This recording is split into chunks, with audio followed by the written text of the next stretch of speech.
How do I say goodbye to what we had? The good times that made us laugh, are we back?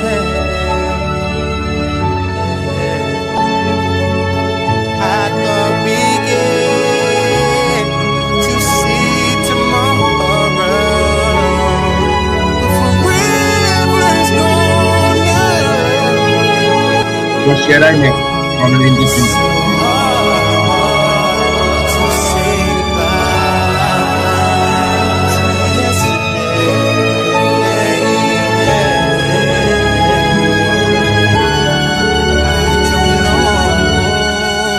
don't know where this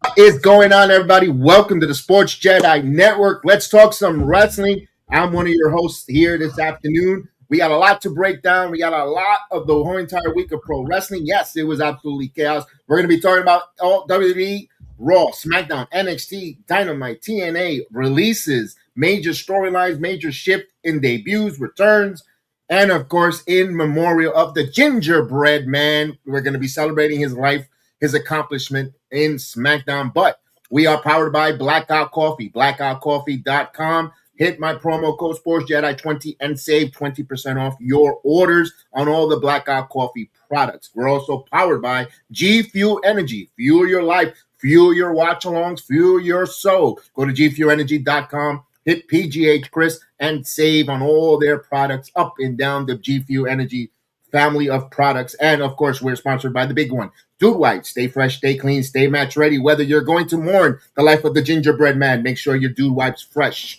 And of course, we want to say hello to everyone in our panel. And let's start off with the man, the sharpest mind in the takes, PGH Chris. What's up, Chris?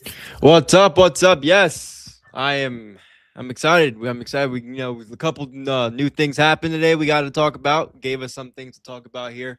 But other than that, no, it was a fine week. We'll talk about the gingerbread man. We'll talk about SmackDown from last night, TNA, AEW, WWE. But I'm excited to be here once again on a Saturday to talk it out. And I'm ready to go. I'm ready to go. So happy you guys are here. Happy everybody's here in the chat. Thank you for being here. And hopefully, you guys stick around and enjoy the conversation. And the man with the hard-hitting, bruising truth, the one and only Haas Knucklebrew. What's up, Nas? Haas, how are you, buddy? Shout out to the Jedi Network. Thank you for joining us for another Saturday. We're going to putting us over like we always do. Glad to be here. Shout out to Chris. Shout out to Kev. Thank you for having me. And everybody who's joining us today, strap in, get your drinks ready, get you some popcorn. We're going to have some fun. Hell, even get your cookies ready because we're talking about gingerbread, man. So get your cookies. Let's go.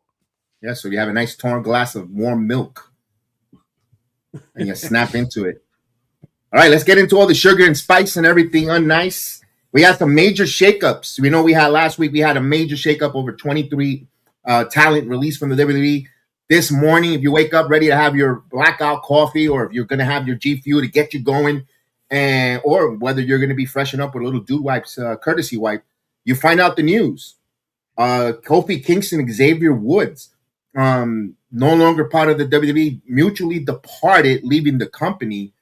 Kofi, for 20-year veteran, former WWE World Champion, the Kofi Mania, Xavier Woods, King of the Ring, one of the most decorative tag teams in WWE history. Chris, I want to go with you. When you found out the news, what went through your mind immediately? I mean, it's one of these things, right? That same thing with R-Truth, that he's been there for a while. When you think of Kofi Kingston, you think of WWE. So in immediate reaction, you're like, oh, wow. But when you really think about it, fine. I mean, it's not like the New Day right now in this day in 2026 are important like they were before, right in 2018. Kofi Kingston, he hasn't done much at all since Kofi Mania, if we're being quite honest. It's unfortunate. I like Kofi. I like Xavier. I think they're good comedy acts. I think they're good wrestlers. They're good wrestlers. if they want to keep doing their thing, they can keep doing it wherever they want. But I'm really not surprised. I'm not upset. I think the New Day ran its course. We especially see it without Biggie, how it just does not have that same feel and that same energy or fun. You know, I'm happy we don't got to hear the theme song anymore. I can't stand it. It sucks. You know, it sucks because, again, you want them around, you want them around, but they're not going to do anything. The tag team division in WWE's dead right now. The Usos are going to have it for a while, especially with Roman being the champion on Raw throughout the summer. What's there to do, guys, with them? Nothing. So it doesn't bother me overall, but it is shocking in the sense of it's been there for a while. It's been there for a while. And Haas, you know, seeing what's your thoughts of the Kofi Kingston, Xavier Woods, and especially with Kofi, the memories he brought, you know, breaking barriers, becoming really one of the main African-American Black talent to hold that title. You could say Dwayne was first, but Dwayne has the Samoan heritage. But this, you know, Kofi coming purely from Nigeria and winning. Your thoughts on the departure? When I saw the update on the internet earlier, I just said wowzers. It just surprised me. And it shouldn't have surprised me because I've been saying that the creative room in WWE doesn't value tag team wrestling. And the way this should put everybody on notice, especially the fans. The tag team wrestling division is going to be the young person come up division. Like all the older acts are finna get up out of there because they have nothing to gain from it. Like getting over as a tag act is going to be very hard in the coming years. And the WWE is letting you know that, especially because you got people like the New Day who were established with going against the Usos for that legendary rivalry. It doesn't matter to the creative room. It matters to the fans, but the fans are dwindling. So creative is just like, hey, we're going to pivot to our singles battles. That's going to be primarily what we do. They try to get you into it with the women's tag team titles, and that's still not getting much traction now. Like again, they're going to the nostalgia pops to get you concerned with it. So with Xavier and Kofi leaving, as a fan, it hurts a bit, but as people see it from the business, they don't. It's business as usual. They don't care. So that's where we're going with that. My take when I saw both Xavier and Kofi came on and said they were being released or they have a mutual parting of ways, and I started saying, man, you know, 20 years in the company means anything, but this is a different regime. The loyalty of ownership. They seen things that we're not privileged to see behind the scenes, or certain benefits or perks for the talents that are being taken away from the corporate mindset of TKO restructuring. Could be like, man, I'm not feeling this. I have enough money. I'm comfortable where I'm at. I want to explore other avenues, whether it's or ventures, business monikers. When it comes to Kofi and Xavier, maybe that was for them to say, you know what, let's mutually agree to go somewhere. They had, you know, the writing seemed to be on the wall where they weren't being used much. They were relegated to the international feed, promos. You know, the theme music was very atrocious from them. You know, no one enjoyed their new theme song. We were all excited for them to go and heal because you know what, something different, something fresh, character-wise. But like you said, the creative didn't really elaborate them to tell their story, or the fans really didn't like it. This is a little bit of a perfect storm of this chant of just a recipe of disaster. I was looking at Xavier Woods. Let's be honest with you. He reached his ceiling. King of the Ring. No one thought he was. No one thinks he's going to be world heavyweight champion or even running the upper mid card level. He was where he was. I think he achieved the maximum he was. And also for Kofi Kingston, I hate to say it, I think he also maxed out and reached his potential. He tapped out already. You know, the max of the WWE universe. For them, it was just more tag team title run. When we both say they're not really enamored with the tag team wrestling. I go back again when we said on our watch along. It's the psychology of the tag team wrestling. You could put 4 different people, men or women. It's always going to be the same psychology. One, the baby faces, we got a workhorse who's going to work his ass off, get his ass kicked throughout the whole match, and the heels are going to cheat behind the referee's back, choke, prevent them from the hot tag. Then you get the hot tag, the comeback, and then the wrestler, the workhorse who got his ass kicked is going to all of a sudden eat a sensu being on the outside, come on in and They, and they're going to now double team, get all excited, and there's the end of the match. I think people now, 40 years, at least in the WWE, they kind of rolling their eyes. Oh, here we go. And I think that's why the tag team, we could say, division is probably dead.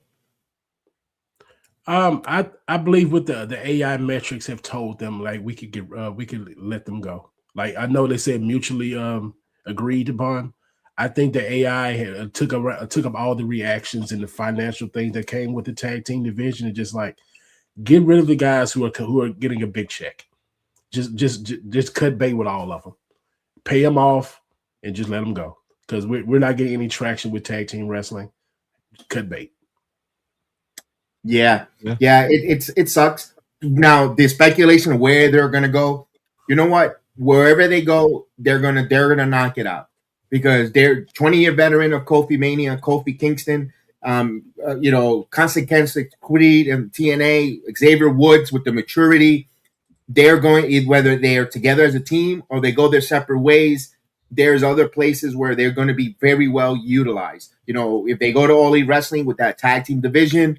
Hopefully they don't do something stupid and stick a third person in there with the New Day trying to relive Biggie or Saraya. But my point is they don't need to have to go in that trios division. They want to stay tag team. Well, they go.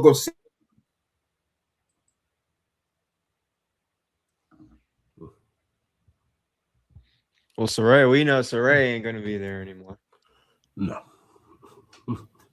I know it just froze for a moment, but they have all the different titles that they could go separate ways where they could go individually, and even in TNA, now TNA with the international with the international title there and the X division, they could go, but wherever they show up, they're gonna knock it out. So let's have patience. Let's give them their 90 days and see where they end up for the New Day. Personally, going forward with them, the other ones that came up were, you know what, I don't blink an eye on Tonga Loa and JC Mateo. JC Mateo, look, the fans, they didn't, no matter people, I know had this back and forth, not a back and forth, just a little bit of a debate that blaming WWE Creative on JC Mateo and Tonga Loa not being used. Tonga Loa got injured. JC Mateo, when he got in the ring, crickets. Haas, I didn't feel him in the ring. I didn't, they gave him opportunities. They had tag team titles twice.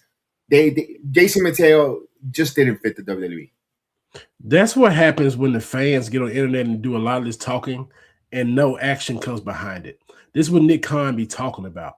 Because you get on X today and say, oh man, they fumbled this demon and oh, he should have went here, he should have went there. Well, when y'all go pay for these tickets, you, like Kev says, crickets. There's no noise. No one's buying t-shirts. No one's buying merch. That's the wrestler's lifeblood. Merch. You need to support these guys. Don't just up here give a tweet or give something to engagement form on IG or TikTok. Actually support the wrestlers. And this is how the people live. But oh no, they Triple H fumbled him. I'm like, how? You people do not care. When you're in the arenas and you pay these tickets, you're not making a lick of noise. But you want me to cry about JC Mateo. JC Mateo is a good wrestler. Yes, he is. But you doomed him. Yeah, the fans. I'm not going to say Triple H doomed him. You did, because you didn't make no noise in the arena. You didn't support his dream by buying merch. Yes, this is a fan problem. I'm tired of blaming creative and TKO for everything. Of course, they're going to take some blame. They are financing these people, but the fans have to have some accountability as well. If you're a fan of these people, support them. Not just with tweets. It takes dollars. That's where I am with that. Yeah, Chris, your thoughts there with Jason Mateo, Tonga Loa? We've seen Jason Mateo several times before his run in the WWE. Your thoughts? Mm-hmm. Yeah, like you guys said, he doesn't fit the WWE. I mean, he came in there and debuted with the Samoans. Why? I've never once heard of this guy being tied to a Samoan or whatever throughout his New Japan run, whatever. Why are we doing this now? The group made no sense to begin with. If you want to put the Tonga twins, Tonga boys, whatever, because of who's their dad? Haku? Yes. So right, so it makes sense. So you could, if you want to do like a Bloodline B version, which is essentially what the MFTs are, and they've done that, that makes sense for them. But JC didn't fit the group to begin with. He barely had singles matches. He wasn't going to be in a USA title run or nothing like that. He was just the guy that sat there with face paint. What really, even from the jump, I don't even know why people wanted him to be in WWE. He's one of those guys that he has no character. We're very big on characters. He is one guy that does not have that. Mm-hmm. He's just a former United Empire guy, and he wasn't even the standout. He wasn't even the second best in the group. My point is, I think he's a little bit overrated. I think he's a good wrestler, but I think he's a little bit overrated and rated in terms of hype and people wanting to see him places and all that stuff. I don't care. I'm not gonna get excited over it. He'll probably go to AEW. Let's be honest. I don't like to say, well, he's probably gonna go because whatever we'll see what happens when it happens. But he's gonna, just like the Motor City Machine Guns. It's gonna be one of those things. Maybe I should have went there first. Now I'm gonna do it. Those are the only two that I could really make that case for. So it is what it is. But I like you guys say, I really don't care about JC Mateo in WWE or the other Tonga guy. But it wasn't that the twin that botched the ref when he tried coming in his return. Like, yes. Come on. His first impression was a botch. No, nobody cares. Nobody cares. You have to be a real sicko for the MFTs to give a shit about this, which I don't really know anybody that is a sicko for the MFTs. I'm gonna be honest. So yeah, I agree with you guys. Doesn't matter to me. And before we move on off JC Mateo, we're gonna get AEW sicko some more. Oh yeah, bring him to AEW and do what? He's too big. He's too big. I know what they could do. Oh, what are you gonna do, Kev? What are you gonna do? You got a new tag team, Head and Shoulders, Tama Ishii and JC Mateo. Head and Shoulders. Come on. The t-shirts. Talk about character development. Head and Shoulders, man. They would be Collision's top act. Man, they had to bring Rampage back because you're gonna bring in all these shit. You're gonna bring in all these talents. You gotta have another TV show. No one's getting on TV, man. We talk about it every Wednesday. They're getting everybody. That's the ultimate redemption. Redemption. They're going to find people from Toys R Us to get jobs these days, but you don't get your own talent on TV. So yeah, I agree. He's not gonna do anything there either. So. Loa, all we saw was all his botches. He got more over with his mistakes than his in-ring for Tonga Loa. That's it. That's all he was. The one that got fined for filming, right? No, it was the other one that I told you that he hasn't been released yet. The Gremlin hasn't been released yet. Yeah, okay. Which he actually gets on TV. Cool. He actually gets on TV around. Yeah, because the is saving him from getting released. He took the hidden blade, remember? But the internet likes him. And the internet, the IWC, they do enjoy him, and they do memes of him doing the Gremlin stuff. He's the one, only one of the MFTs is really the one that's over out of the whole group. If you really look at it, everyone else is just afterthought.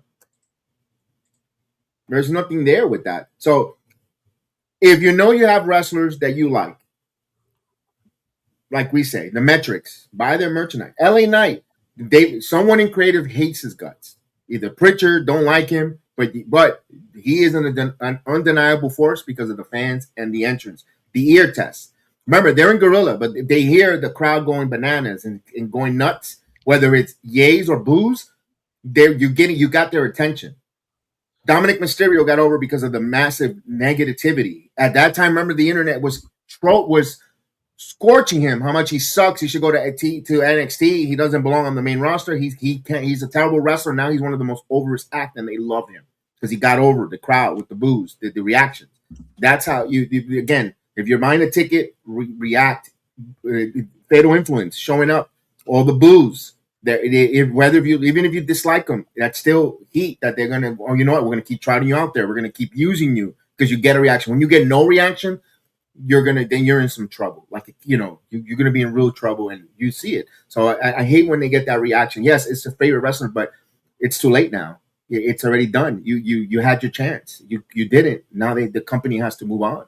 Unfortunately, and we could agree to disagree. Carrie Sang got no reaction when she used to come out by herself. None. Crickets. Now everyone else signed. Now they got these hashtag we want Kyrie. Why? Because she's done now. You should have done that when she came out. When she first came out with no one got excited for her. That's the vocal minority. That's why you don't get listened to. That's exactly what all these. And by the way, all these releases make sense. Yes, I agree. They do. Every single one. The only reason why we talked about Kyrie last week was because people want to, which you could understand if you're invested into that storyline, you can understand because there was no quote unquote payoff. They didn't. I understand, but what is she going to do after that? What was she going to do after that? Nothing. Mhm. All of these releases make sense. The biggest thing that hurts the wrestling addicts is they know they got to pay to go watch these wrestlers elsewhere, and that's more money out of their pockets in this economy. And they can't spare it. They don't want to spare it. That's all it comes down to. That's a good point. They're like, I mean, I watched WWE. Oh, now I got to go buy Stardom, Marigold, or anything else because she's back in Japan now. And they're gonna be like, do I really want to spend $12, $13 a month just to watch Kyrie Sane? Like, how much do I love Kyrie Sane? There's no disrespect to her. I like Kyrie, but how much do you really love her? This comes back to JC Mateo. Like I'm saying, you didn't buy his T-shirt. How much do you really love him? Are you gonna go buy a subscription to go watch him on HOG? Are you gonna do that? Let's see.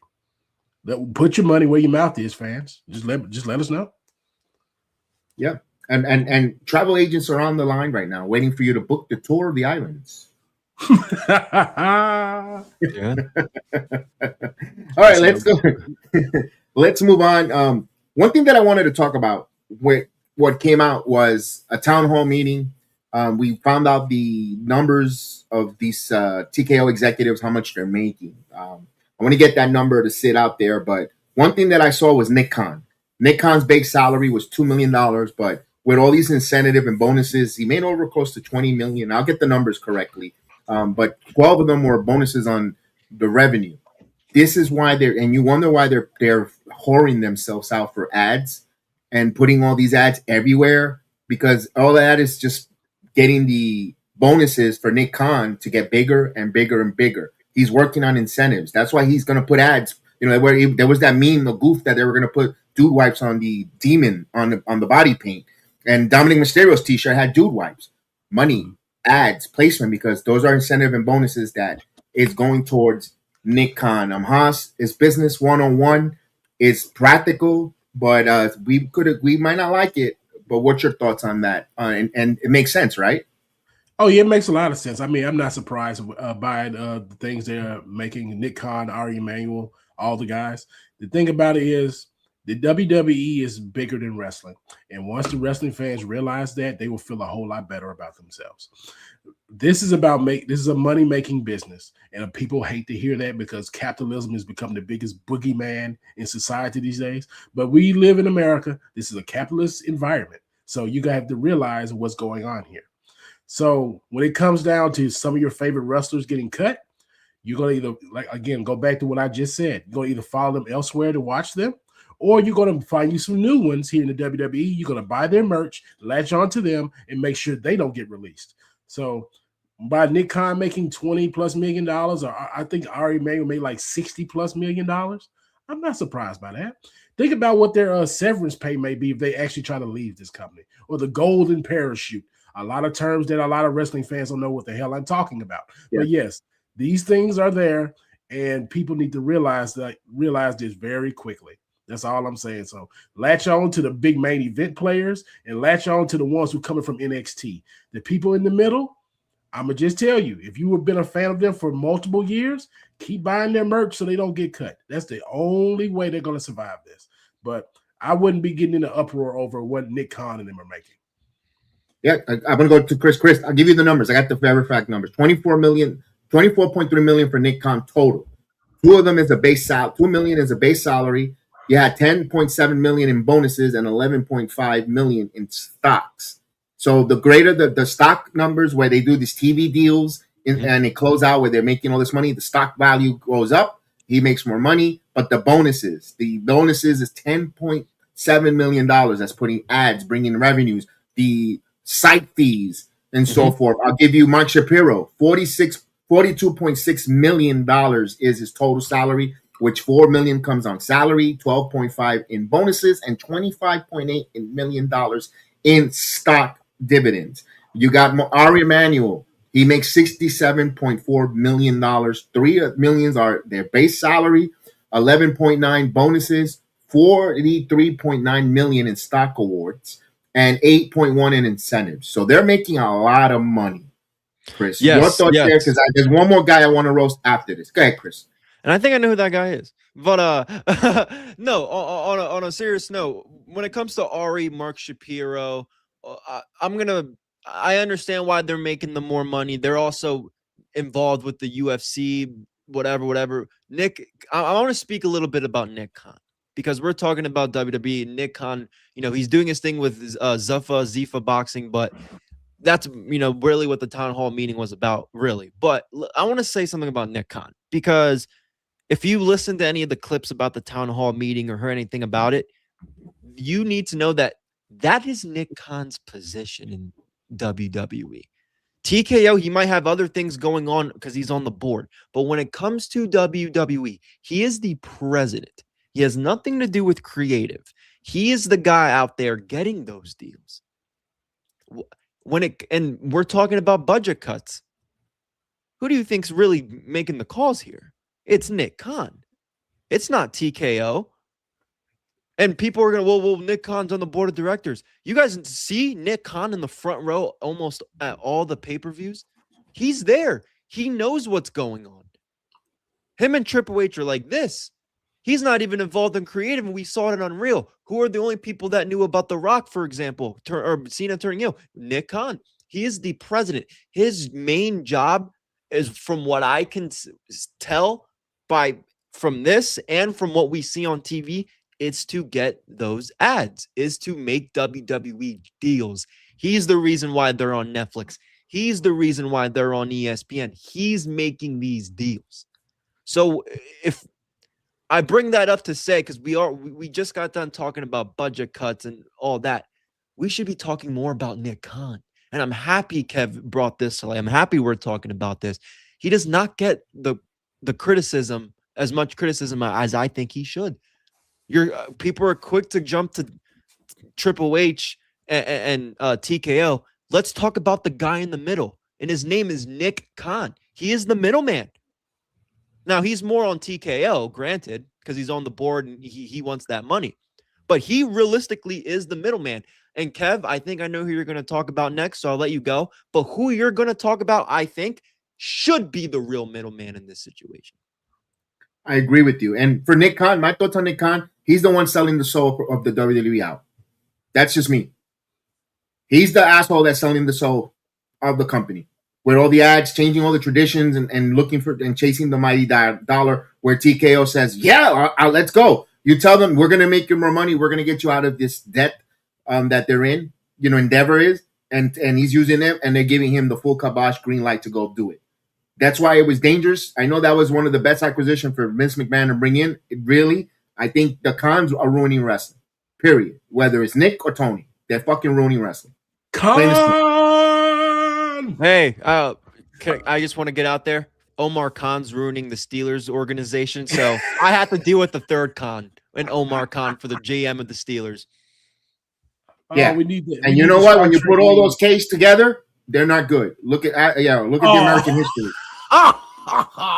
You did it, Kev. You did it. You did it. Oh, it brings me to the next one. This son of a bitch is on the board, and I'm a fan of him, and I love his work. I love his entertainment. This guy, I even raise an eyebrow like him, and I love Dwayne "The Rock" Johnson, but I gotta call him out on this nonsense with this board meeting. He's got stock. He made $30 million in stock. Granted, he's done great. He earned it, loved it. But when you get $900,000 royalty for your fuel, when you only showed up to do this, and even to ask for Cody Rhodes' soul, and then show up at Elimination Chamber to do this, and then you get $900,000. That's you could have gotten at least five NXT NIL wrestlers or independent wrestlers for a tryout or at least contract for NXT to see if you got something out there. Where if you've been taken care of, you're eating well. You don't even show up to the board meetings. What is it, 75% absent rate? That money that you use for that to fuel your jet and your stuff for your team. Damn, I have a little bit of issue. They carry your daughter for almost 3 years doing nothing in the performance center. Really didn't contribute much. You still took that kind of money where you could have hungry kids who come from nothing like you that probably are somewhere out there in the world with $7 in their fucking pockets looking to get in the ring and make generational changing money. You took it away from them. You forgot the plot, the mission statement. You forgot that you had $7 in your pockets, man. You really did that? You really took that money? Like it to me, it baffled my mind, and I felt heartbroken because I love Dwayne.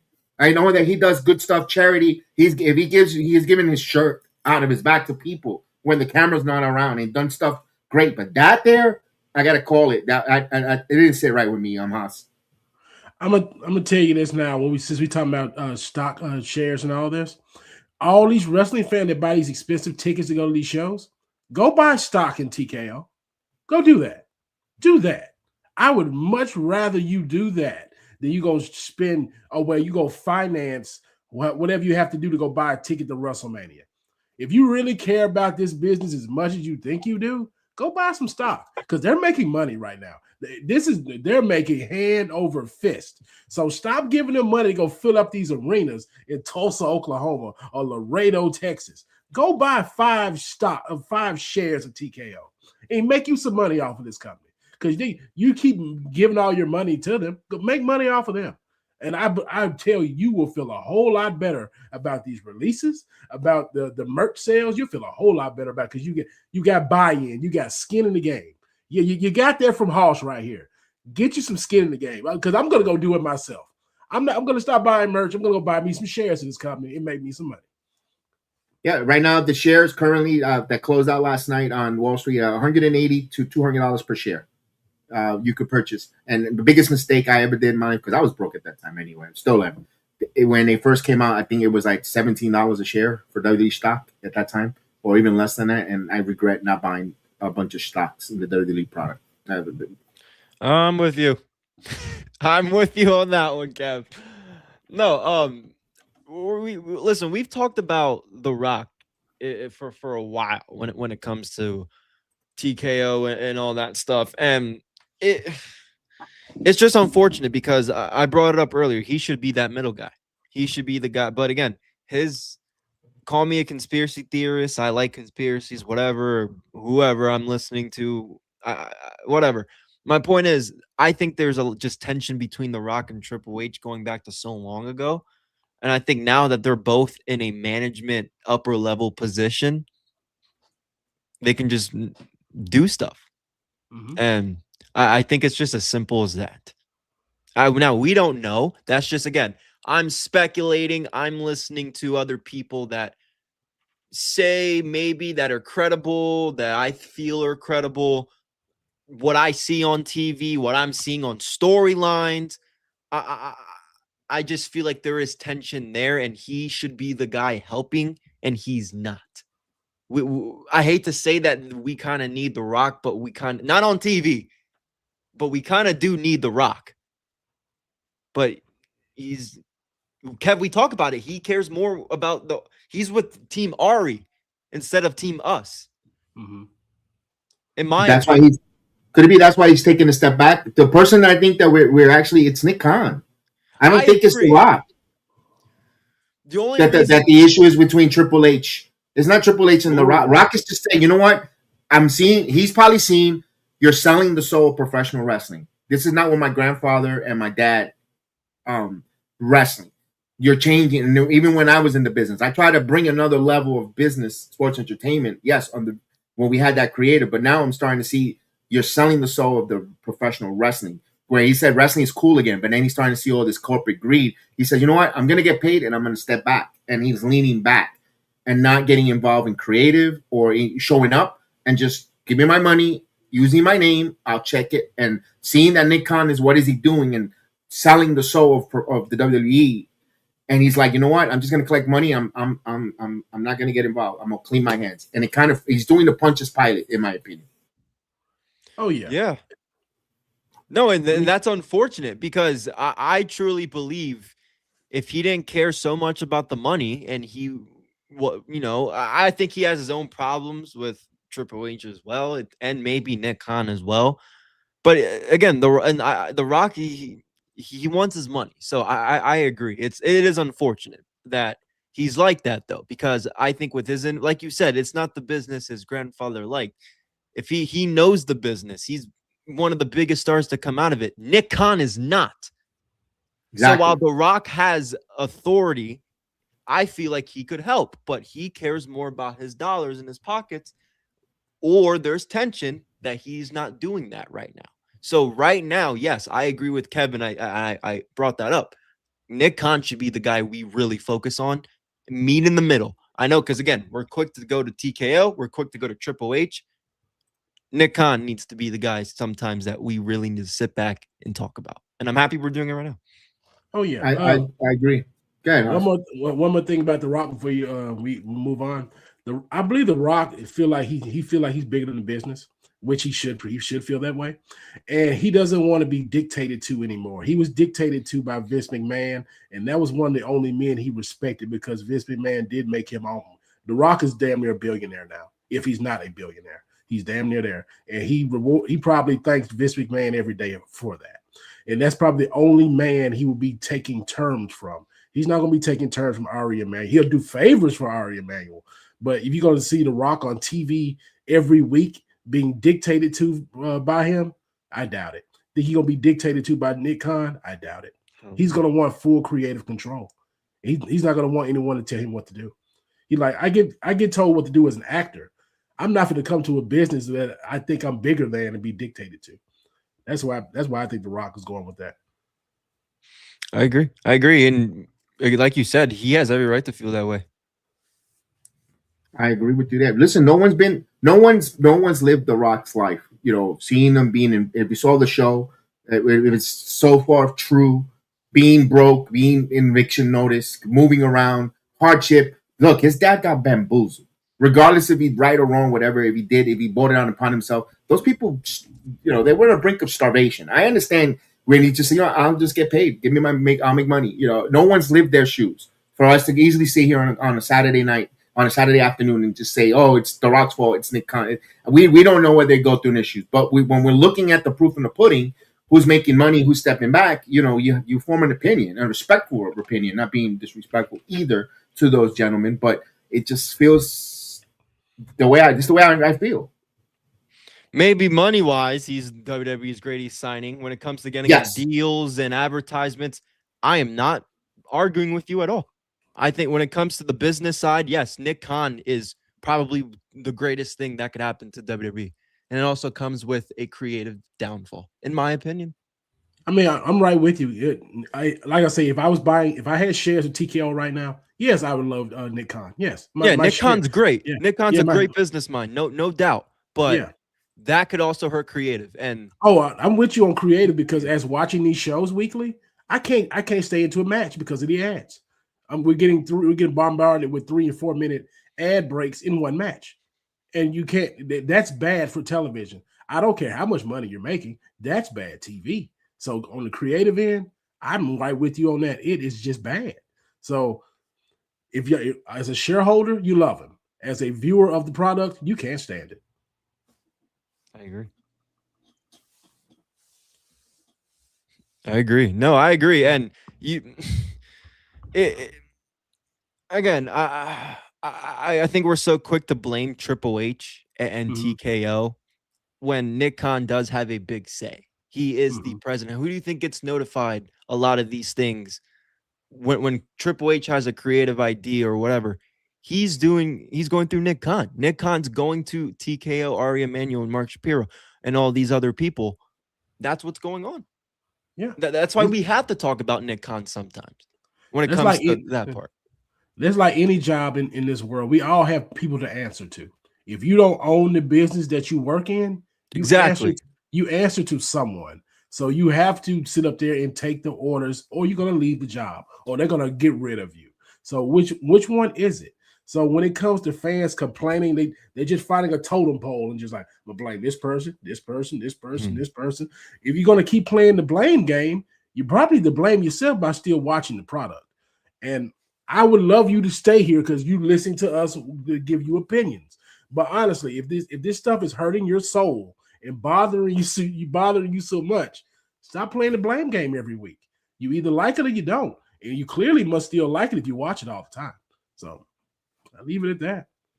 I agree with you. And the business aspect of it. If you have disposable income, rather than, and I'm not telling you how to do what you do with your money, put it in the stocks. You know what? If WWE is making money and you hate the product, make money, invest it in the company so they can make money. Maybe you'll change your mindset on it.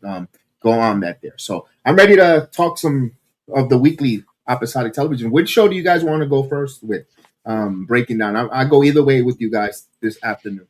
Let's go with SmackDown since it's so fresh from yesterday. Yes. Of course, Friday Night SmackDown. Haas, I'm gonna leave it up to you. You want to start with? What would you like to start off with from SmackDown last night?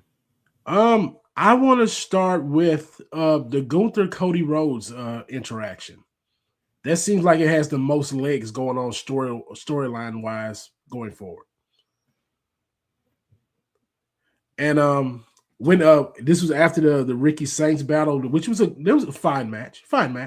I don't agree with that being Ricky Saints' first match because you come there and do the job for the WWE champion, but that's neither here or there. But after that, Gunther comes out there and he chokes out Cody Rhodes. And as a fan of this lately, I enjoyed every bit of it because it gives Cody Rhodes something to do. He looks like he's in peril, like literally in peril. I didn't feel like he was in peril with Randy Orton. I didn't feel like he was really in peril with John Cena. Gunther came out there and made it look like a promising problem for Cody Rhodes and his fandom. So, yeah, Gunther coming out there doing that. He choked him out the same way he did John Cena. It was good television. It was very good. I like that.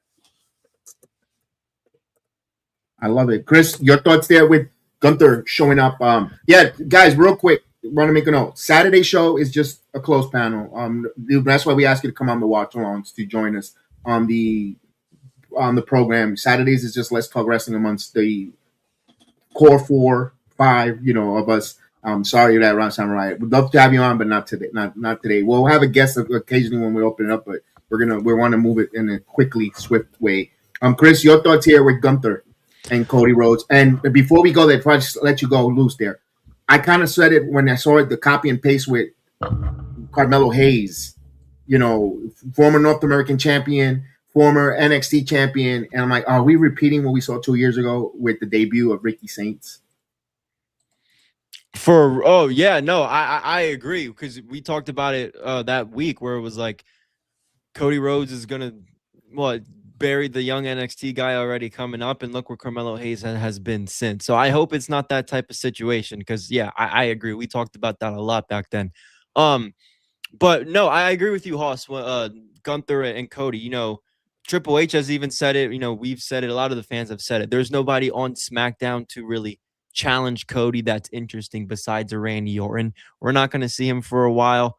They shouldn't really touch that story again for a little bit, especially considering the backlash it got just past WrestleMania. So if you want to have Gunther go on SmackDown, challenge Cody, I love it. He has to win. I personally think Gunther could win this match, go on to be the new face of SmackDown for now. They love to do the Cody chase. I don't really want to see it, but my thing is this, like, they put Cody booking wise, they put Cody in a situation for me where it's like, what's he going to do if he's not the world champion? Like, it seems like they're going to have him in the world title scene, whether it's challenging for it or being the champion, because besides Gunther, I mean, he had to come from Monday Night Raw to do this. If they tell the story with Gunther, then that's done, and they don't want to A, extend it, or B, don't go back to Randy Orton right away because either he can't come back because of injury or whatever. What are they going to do with Cody then? Bring another Raw guy to SmackDown? So I think Gunther winning it would be cool. And again, I don't really care about the going to different brands. That's just the way WWE does it. They're very, and I think it's, you should be able to go to all brands. I think it's dumb, but that's the way that they do it. So if I'm thinking by their logic, that's what I'm thinking here. So it's a tough one because it's a good match, both top players. I just don't know if any of them could really take a loss in this match. But we'll see. We'll see. Maybe Cody can, maybe Gunther can, but because he just beat Seth at WrestleMania, but we'll see. We'll see. Hey, before you go, Kev, I'm gonna go with the logic of Triple H here. Everybody that Cody's went against recently, especially with the WrestleManias, they've had to turn legends heel for him. They know Gunther. If Gunther cannot be the heat magnet that they've made him in the last few months, nothing will work for Cody Rhodes. And then they will have to turn Cody heel. And we made the jokes last night. If Gunther starts getting cheered, the career killer, the guy who took Cena out of here, took AJ Styles up out of here, took Bill Goldberg up out of here. If he has to go face for Cody Rhodes, the writing is on the wall. That means it's time for Cody to go heel. So if Gunther starts getting cheers, man, they're in a world of hurt when it comes to creative. A world of hurt. And I'm here for all of it. I'm going to be cheering for Gunther even though I'm not even there. I want him to choke out Cody Rhodes in 3 minutes. Make it worth my while.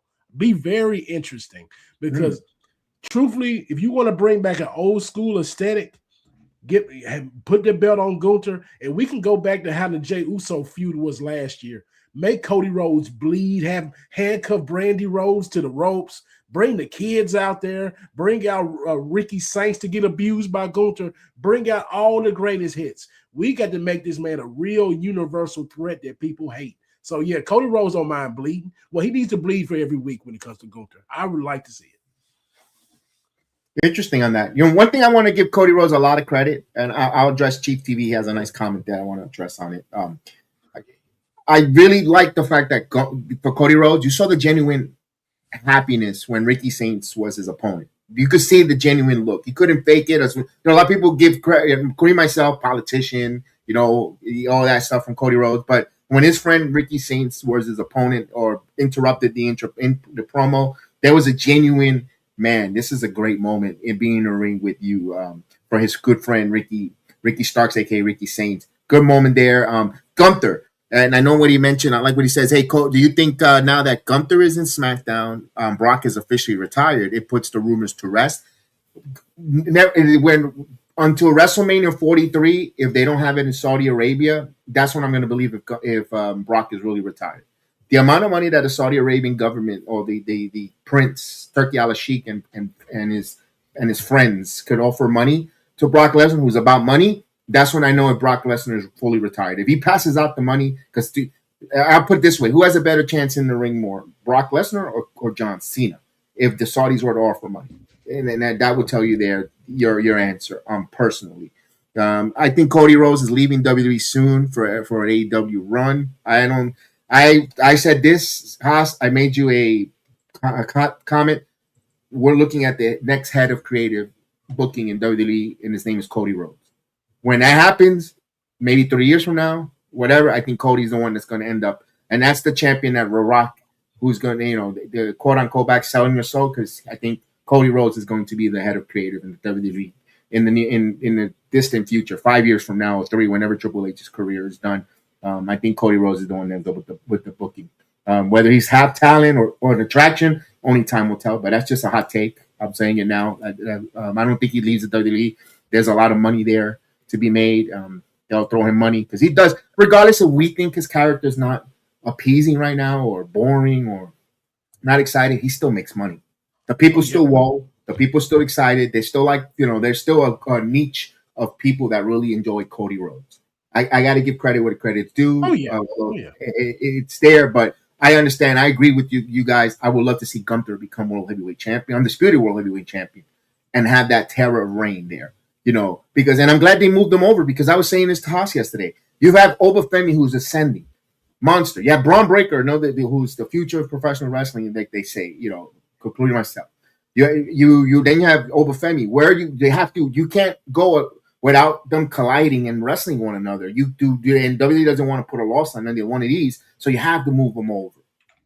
You have to move Gunther over. It made sense, and the way he just said, because Gunther could get on the microphone. You know what sits me wrong? I didn't beat you at Crown Jewel. Yeah, and he's never. Yeah, and he has to go after that title because the title he won was the one that Roman has. Exactly. Yes, and exactly. him going over Roman would have to be immediate. It can't wait. Like Gunther's momentum can't wait any longer. Like if you don't crown him now, people won't care. But Obafemi can wait. Braun Breaker can wait for WrestleMania next year or SummerSlam next year. They're younger guys. People are with them. But Gunther could be extinguished. So that needs to happen now. So him going for Cody, it makes more sense than anything right now. Exactly. I did enjoy that there. And like you said, speaking of Roman Reigns, we're seeing this bloodline civil war type of deal playing itself out. We already know that for Backlash next week, they're going to be Jacob Fatu taking on Roman Reigns. We saw how that unfolded on Monday Night Raw with the tongue and depth grip. But they didn't mention much of it on SmackDown last night. It was more internet backstory. Chris, another freaking phone call angle when it comes to Jacob Fatu. I said this, curb your enthusiasm. Don't expect anything because Sila's wrestling in Los Angeles against his cousin. It's not going to be Sila Fatu. He's too busy doing watch-alongs. He's a watch-along hero now on NXT. Your thoughts? I don't know, man. Again, it's one of those mystery calls. I mean, we got one with Heyman. We got one with Randy. Now we're getting one with Jacob. Maybe I hope it's to make this interesting, at least because I think in this case, this is a little interesting. There's a whole Samoan dynasty. This is in the family. This is fantasy booking. This is something that we talk about here where we know they're not going to do it, but I would like to see it, how it could make sense, how I could put another mystery caller angle with trying to give it some time. Hopefully it's just like an OG trying to like give Jacob some advice or something. I don't know who. I mean, we've seen remember WrestleMania 41 where Jacob Fatu won the United States Championship. We saw Haku in the ring give him a hug. Hope maybe it's a legend that just talks some sense. I don't know. That would be the only way, in my opinion, that maybe myself included a little bit, but most of the fans could be like, okay, well, this mystery caller was cool. That's how you do a mystery caller or something like that. But if it's just somebody from the outside, I don't know. You sure you're not ready for Stephen A. Smith to be the mystery caller?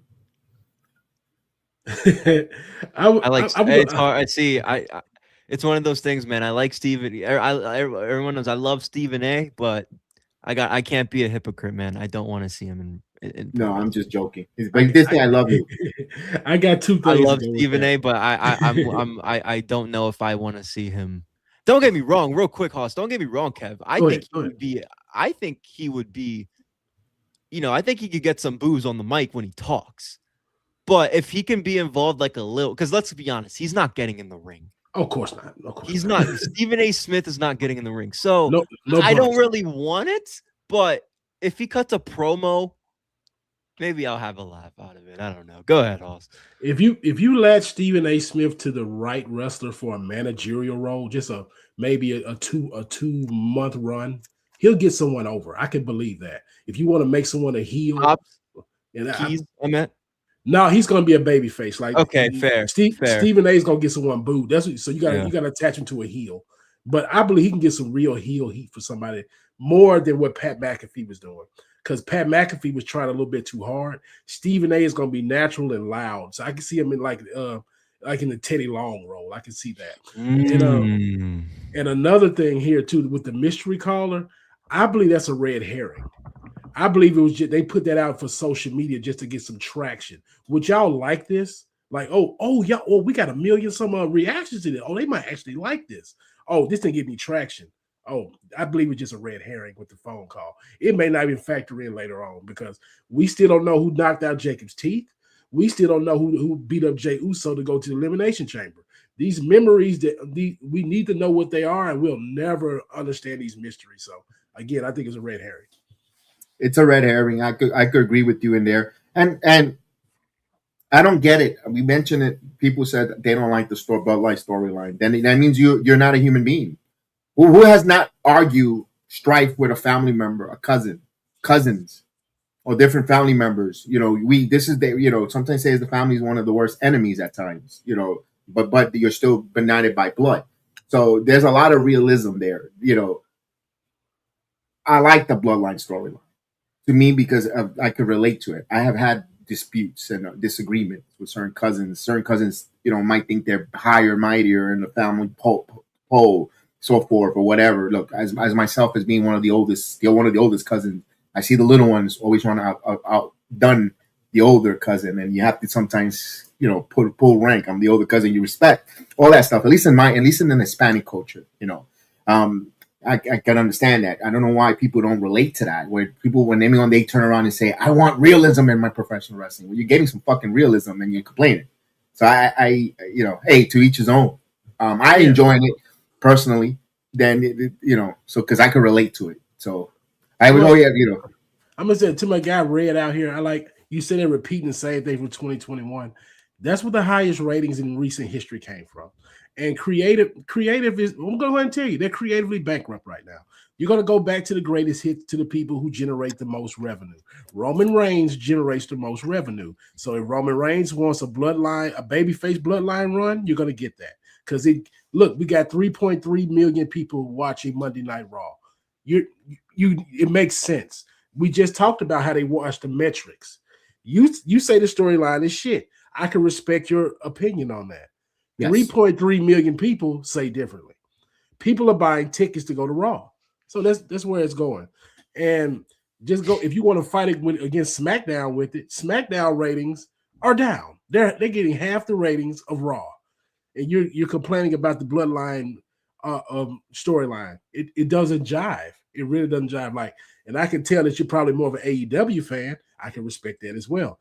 But you can't just shit on everything that WWE does if you're still watching the product. That's all I come in with that. We gotta have an open mind. How's got to be open mind? Everybody was complaining about and it was very long and boring and bad and terrible. The Wide Six versus the MFTs. Well, now the whole Wide Six is gone, and 2/5 of the MFTs are out of the company, and maybe half of the MFTs might be gone because we don't know what Tonga is. After getting fined with the $10,000 that for filming. It was a stupid innocent filming of before they went on the air. Could be also leading, where the writing on the wall. Any minute we could ask that he's another one that gets released. Say, what, my brother's gone, I'm gonna go too. But you never know. They're gone, so they're doing something different. They're giving us a different variation of the Bloodline storyline. It's not exactly the same thing in 2021. Let's let it play out and then rehash it. A lot of people tend to judge a book by its cover immediately. Give it some time.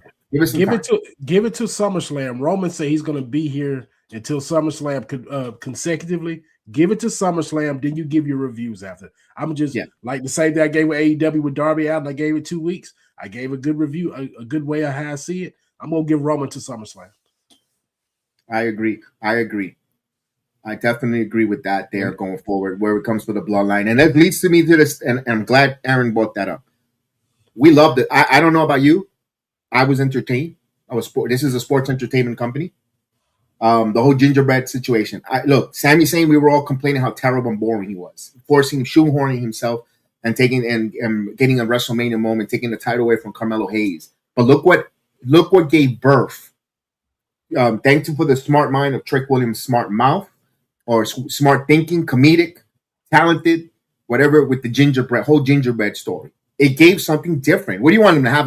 Let's go a collar elbow tie-up. Let's have a match. Let's have a match, guys. One of the greatest matches in our sport. They gave us some entertainment, House. I'm for it with the gingerbread story. Great. Mm-hmm. This is the same Sami Zayn that you guys. Why? Because he's in the. I'm going to throw this out real quick. Why? Because he's wrestling a black man with color. You don't like the Sami Zayn gingerbread situation, but you guys were glazing it with fucking Johnny Knoxville. You guys loved it with Johnny Knoxville and the Jackass. Oh, that was the most greatest shit ever, doing stupid white boy shit. I'm going to be honest with you. I'm going to be real. I got to the point where I'm a little upset with that. As soon as someone with color does something different, you guys want to kill it and say it's trash. With the gingerbread man, I enjoy it. It's very funny. And the truth be told, this is where Sami Zayn lives. Sami Zayn got over with the Bloodline storyline being funny, being the comedic guy that you have sympathy for. Oh man, let's get Usi, guys. We're feeling Usi. This is the same guy with the gingerbread man. He's feeling Usi right now with Trick Williams. That's how he's feeling. This is where Sami Zayn thrives. This gives him character. This makes him very refreshing because he was getting very stale very quickly. Now you can latch on to his heel character even more right now with this whole gingerbread man shtick. And I know a lot of people, they act like wrestling wasn't a comedic thing in its genesis. We had very serious wrestling, then we had goofy wrestling. It's a great balance for it. So we got to have that. And some guys need it in the worst way. Like wrestling matches not getting you over in WWE. It's not. Like unless you're already over, it can only make you bigger. But if you're trying to get over, just because you do a suplex or a kick or a dive, that's not going to do it for you. It's not. And a lot of people need to understand that. Like that's not going to generate the ratings. What you got, Chris? What about the gingerbread man? Listen, I'm not going to go out and shit on it like a lot of people are.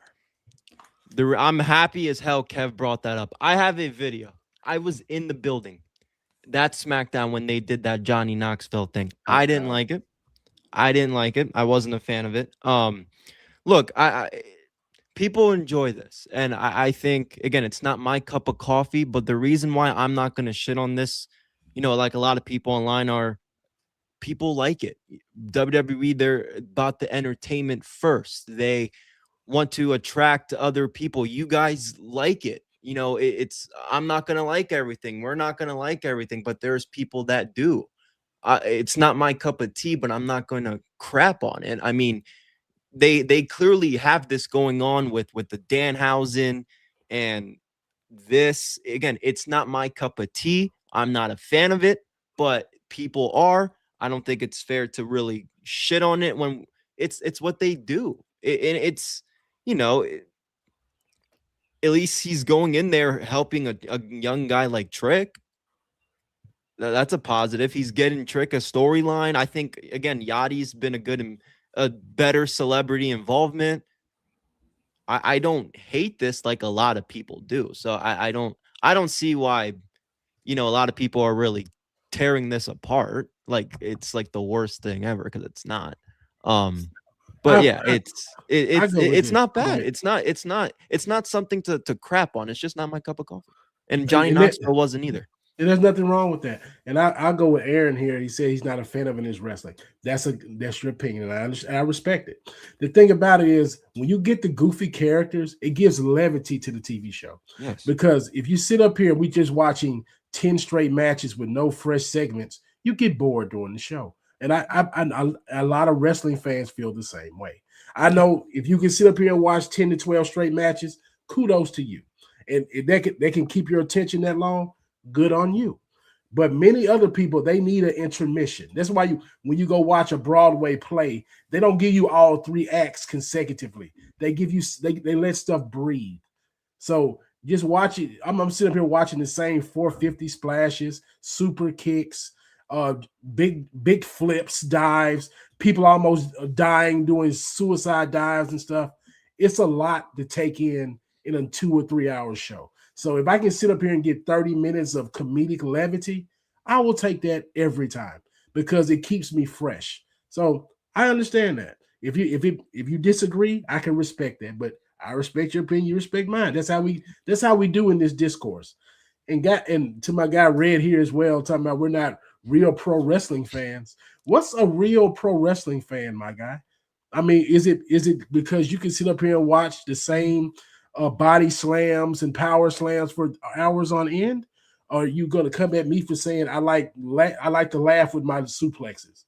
What's a real pro wrestling fan, my guy? Let me know what that is. Every story is different. Every movie is different. If every story, every movie is different. We watch the movies and stories for the plots and their a lot of times it's good versus evil. Evil loses in the end, except for the Avengers Infinity Wars, where Thanos snaps and he wins. They run the rare, but they had to make a sequel to it. Everything's different. If you want to watch a pro wrestling show, tell me if it would have worked. But they're going to give you 8 matches, and all 8 matches are the same personality of Dean Malenko and Lance Storm. You'll be bored. You'll be turning our channel off. Oh, they're real pro wrestlers. They're coming in with the mean mugging look. It's not going to work. You need characters. You need characters. You need something story. You need larger than life. You need someone to go in there. Heck, there's a company that had clowns. To entertain you back in the 80s. You had Hillbilly Farmer and Jim. You had a Junkyard Dog. You had guys personally like Roddy Piper, who made at that time in the 80s made a man in a kilt seem awesome. When people back then were a little bit very homophobic. Yeah, I said it. When being a guy in a skirt, the people weren't in that mindset. Seeing an Adrian Adonis playing a little bit of a flamboyant self on camera in the 80s. That still was a different character. It was a different mindset. It was different. Then it evolved. But then sometimes everyone, I think, believes puts their pants on one foot at a time. And it's always what are we trying to reinvent the wheel for? If it worked back then, it's still going to work now. Characters, development, the gingerbread man. They can't. Now you can't go fucking 6 months doing the same shit with the gingerbread man. It gets boring. Right. They last. Hopefully this Friday they're putting an end to it. What was it? It's on a 3-week run. Plain and simple. Nice 3-week run. Done. Simple. It's done. It was comedy. It was entertaining. Now I could agree about the Danhausen. Could he get a little bit long in the tooth with the Miz? It could. If they keep running that crap over and over again. Yes. That I gotta be honest with you guys. I understand. I could see your guys' point. Maybe with Danhausen, maybe a little long, but right now it's over. They're selling merchandise. People want to see it. It's called supply and demand. They're demanding Danhausen, and WWE supplying it, guys. So it might not be fun. Before we move on, the thing about it, when you see WWE 2K26 this year, they're really going big on the Attitude Era again. And a lot of people say, why you keep going to the Attitude Era? It was the most I ain't gonna say profitable, but most viewed wrestling market that was going. Same thing for WCW. They weren't just wrestling for 3 straight hours. They gave you things where they come out there with beer trucks. You come out there with Gold Dust, come out there being silly as hell. Then you got guys that come out here. I mean, like he brought up DX with the whole Suck It campaign. The Suck It campaign was bigger than any wrestling match that you saw on Monday nights most of the time. Yes. And it gave people time to breathe. That's all I'm saying. Like, if you call yourself a big pro wrestling fan because you love the moves, that is fair. But this is a television show first. You have to keep the eyeballs on the TV. You don't want to sit up here and watch, okay, we're watching a wrestling match and you lose 200,000 viewers, but you gain 400,000 when you got guys up here dressed like Gold Dust. You got to make the metrics make sense. They're not trying to lose viewers just to appease, again, the sickos, the wrestling sickos. Just because you want to watch the matches all the time, that's cool on you. But they're trying to make this money, and that's where it comes from. That's all it is. Like, we can agree to disagree with all of this, how you like to view wrestling. That's healthy. That's human nature. But we got to be able to come to a common place and be like, we can't be just calling people out of their names because we don't like the same style of wrestling that this other person doesn't like. We got to keep it, healthy and fair. And they have to try things, guys. They have to try it. Look, back in the 80s, what was they called? Late 80s, early 90s. Oh, it's so cartoonish. They were cartoonish where WCW rose with some professional wrestling, but then they went cartoonish themselves until they had the NWO. History repeats itself when it comes to professional wrestling. It's a history repeat of itself with different cycles and different ups and downs and lows. That's all it is. Mm-hmm. And the only difference is now we have social media and everyone has an opinion, which is fine, but a loud opinion where you could now communicate it, amplify it through the social medias or here on YouTube, on Spotify, everywhere. That's the only difference that it was. Before, you had to read a newsletter and an article and that's it, and your friends in school. Now we could all amplify our dislike. That's why wrestling gets that negativity stigma. Wrestling still has, look, you still got that guy Rob Parker still saying how much wrestling is carny and garbage. They're trying to break that. They're trying to get those people that has that kind of mindset and stereotype when they see a character and they see, what's this gingerbread stuff? That's kind of corny. But you know what? I'm watching it. You know what? I'll tune in next week. Let's see what happens. Then they get hooked with the wrestler and the character development. That's what they're trying to do. They're trying to find an opening. They already got us. They already got us. They already got us for 40, 30, and 20 years watching wrestling. They got us already. They're trying to get the people to be in that avenue of cooking and coming in and be repeated customers. Like before you had something to go, Chris? No, I agree. I think you guys are making great points. Like I had a test here. Now I heard Shy-Time Smart say this one time before on one of JD's podcasts. I had a friend come ask me because I was watching wrestling. He say, "Okay, I know wrestling is scripted and everything, but I want to get into it like you." So we were watching the match, and he asked me. I was watching AEW at the time. He asked me, "Oh, okay, those guys they look fun. Why are they fighting?" I told him they're fighting for a belt. He said, "That's it?" He said, "Yeah, they're fighting to be the best." I said, "Yeah, that sounds. That's all I can give you." He's like, "Well, that's not going to get me to the TV." I get exactly what you're saying, brother. That's why the character play becomes big, because people already know it's scripted. If they wanted to watch people fight to be the best and win belts, they will watch boxing. They will watch UFC. They're not watching a scripted television show to see who's the best, because there's no legitimate way to show you the best. This is an act. It's a screenplay. So that's what we're getting at with we need larger than life characters, and we need the goofy stuff to give people a reason, some emphasis on why to watch these matches. That's all we're getting at with it. Right. And if you want to watch a match where guys are going to be 5 foot under 6 foot, tear it down, go at it. They have that. They have that. Look, just like wrestling, different companies, different varieties, different matches, similar to your Pornhubs.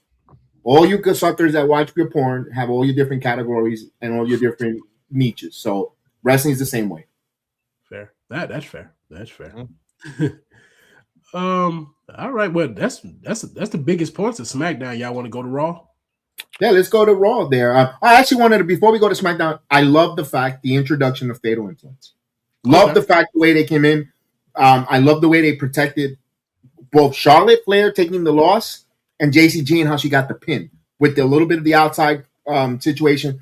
Chris, watching JC Jane ourselves, being in the building together, Slammiversary, win the Knockouts title, big victory. You find this bigger than that, beating Charlotte Flair on live television? Yeah, I do. And look, it proves that, somebody back there clearly sees something high with JC Jane. The Fatal Influence, for sure. But this is her second week on SmackDown, and I think she's made, besides the Jacob stuff, maybe getting the interest of seeing a Ricky Starks versus a Cody Rhodes. I think JC, she has the brightest future on SmackDown right now. When it comes to up-and-comers and NXT call-ups, I'm not counting Trick. I'm counting the recent ones that just came up. She's right in there. She's right in that passenger seat. I mean, I know I said something about I wouldn't be surprised if she just ran the U.S. title division. No, I wouldn't be surprised if she's the next world champion. I wouldn't be surprised if she wins something this year that gets her the opportunity at SummerSlam. Was it Queen in the Ring? And she gets the opportunity at SummerSlam, just like Nia did. I wouldn't be surprised if that's JC Jane this year. Maybe they're giving her a little bit of the Obafemi treatment. Again, like you said, we got to see JC at Slam. I know you got to see JC a lot more being at NXT. I wasn't a big fan of her, really. I didn't care much about her, especially when she won the NXT title. But, I think she's an example because we talk about this, throughout everything. Me and Hoss talk about this on specific day where it's like that's how you use a championship to build somebody up. And I think they did it good with JC. So I'm for it. I enjoy her on SmackDown so far, and I think it's huge. It is huge beating Charlotte Flair. It was a huge one, and I know we saw that yesterday. Haas, your thoughts on that? JC Jane getting that victory on Charlotte Flair. It's big for her. It legitimizes Fatal Influence, makes it very fun. As wrestling fan, we love the fantasy book, so we want to see where it's going to go in the future. And with Charlotte, it shows that her growth as being a mentor to the locker room. She has no problem putting over the young talent. And we see a lot of men struggle with this. So the way she's paying it forward for the ladies is very commendable. And it doesn't hurt Charlotte Flair at all. It makes her more endearing to the fandom that booed her for so long. So this this was very big for JC Jane. Like, I wouldn't be surprised if they probably shared a tier in the backstage. I would not be I surprised. wouldn't be surprised. So I like JC Jane, and I enjoy the work that she's doing. And like you say, someone likes her in the background. We know that's Sean and Paul's doing, and it shows that what her work has showed in NXT. Like, this just not given to her. Like, she's put a lot of work into that heel character, so it works. It really works. My only thing about it, like, I wonder, is her push, is that pushing back Blake Monroe? Because we did not see her last night, and she was slated to be there. So is her ascent actually pushing back Blake Monroe's push? That's a good question, because we saw she's coming. I wish I was at the other end making her do that, but my point is, she's going to arrive to SmackDown where she goes. I was telling you maybe Tiffany Stratton, but Tiffany looked like she's having a quest there with Kiana James and Julia, looking at Vortex, where now Chelsea Green is back and healed, got off, ready to go. Where does Blake Monroe? We'll find out on next Friday, when she interrupts, who she interrupts, and where she shows up, because there's not a lot of baby faces, Chris. On SmackDown, most of the females are heels. Yeah. No, I agree. Maybe they shake rosters around a little bit. Maybe we get a baby face to step up there, but no, I agree. The only real big baby face that's on SmackDown right now. That it seems like it's not even from there. It's Rhea Ripley. Yeah, she's not even from exactly. Other than that, because we established they had Tiffany, but she's not anymore. I don't feel they're forcing her as a babyface. She really isn't. Yeah. No, I agree. So could we see Blake Monroe actually go after Rhea Ripley first? And then JC Jane's got to, because they're sticking her in that 6-woman vortex, but I don't know. I'm wondering, that's where I'm having a little bit of an eyebrow raise. Where do they go? Because we didn't even see Jade Cargill and BFAB and Meechin, period. Now 2 weeks in a row we don't see. Jade was at the Michael movie last night. I know. It's gonna be an even bigger problem when we go back to 2 hours. It's gonna be because like they got a lot of women right now. They just brought up all these call ups, and we're gonna cut an hour. They already know how to format the show at 3. How the hell are they gonna format this show for all these call ups with 2 hours? And not give multiple segments of the same wrestlers over and over. This is what that was my issue I had. Because we got Cody and Gunther's finna get something popped off. Oh, we got Jade Cargill, a former women's world champion. She's gonna have something to say. We got Rhea on TV. You got to push Blake Monroe and JC Jane. That's an hour by itself. Ricky Saints. We got Ricky Saints. Trick Williams. Trick, like how? JD's crush, Ilya Dragunov. I'm surprised he survived the cuts. He can't get on TV now. He probably no sold it. Oh my!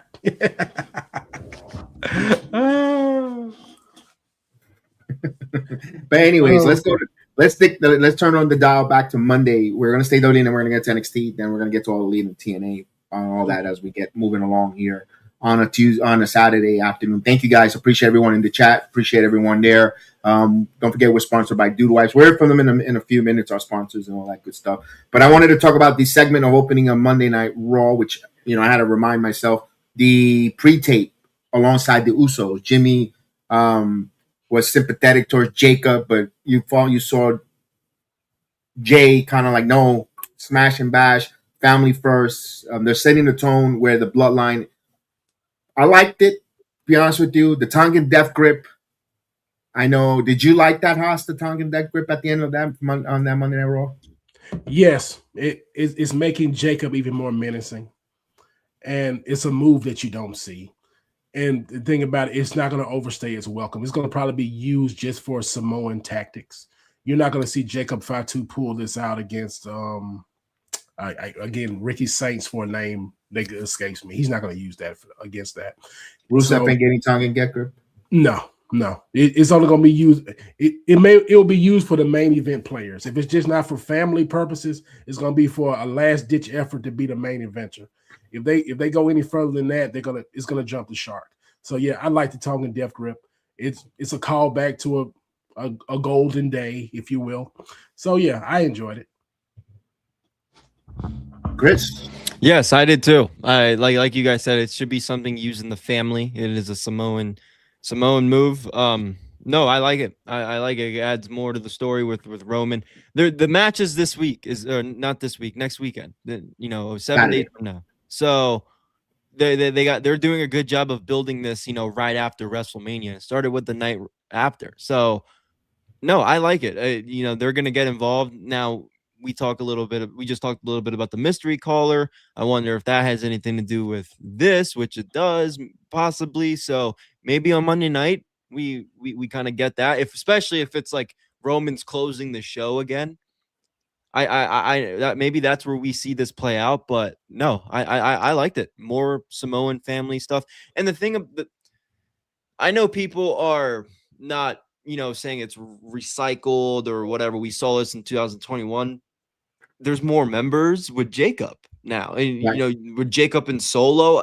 This is one story because of the family that honestly could keep going as long as they wanted to. And we even, and if you really took notice and knew this back then, you knew that this story was never going to end. So I like it. No, I this is the one thing in WWE period that's catching my eye that I really enjoy, want to watch. I'm a huge fan of Jacob, so it's gonna put Jacob on another level this next Saturday at Backlash. It's Go ahead, Oscar. it's showing that Roman Reigns is trying to create characters for his family. He does not trust the creative room to make a star out of Jacob Fatu. He does not trust the creative room to make a star out of Solo Sikoa. And we have the background to show that. So I can respect what Roman is doing. And the Usos, the fact is everybody's calling them lackeys now. No, they're paying it forward to their cousins. They're paying it forward to their younger brother. Jay Uso has reached the top of the mountain already. He can't get any higher than he is. They're not going to put the undisputed title on Jay Uso. They're not. And he knows that already. He's like, hey, I got the World Heavyweight Championship. I'm making hand over fist. My brother's in a great position. I want to put Solo, my younger brother, in a great position. I want Jacob to be in that great position. They're paying it forward. So we can't see where they're blurring the lines between kayfabe and real life. As wrestling fans, you need to refresh your palate and understand what this means. They don't trust the management. So we're going to put ourselves over. I know Vince McMahon hated saying that back in the day. Don't put yourself over. They're doing it, and I can respect it. Yeah, and when we were having a conversation, it was something just came to my head because we didn't talk about. Triple H, regardless, the creative has been a little terrible. But he's going back to something that he started back in the day when they were trying to sell WWE to TKO, to Endeavor at that time. The backstage, everything make the little talking vignettes and people having conversations back and forth and all that good stuff. In SmackDown, Paul Heyman was talking to Nick Aldis. Then all of a sudden, Gunther appears.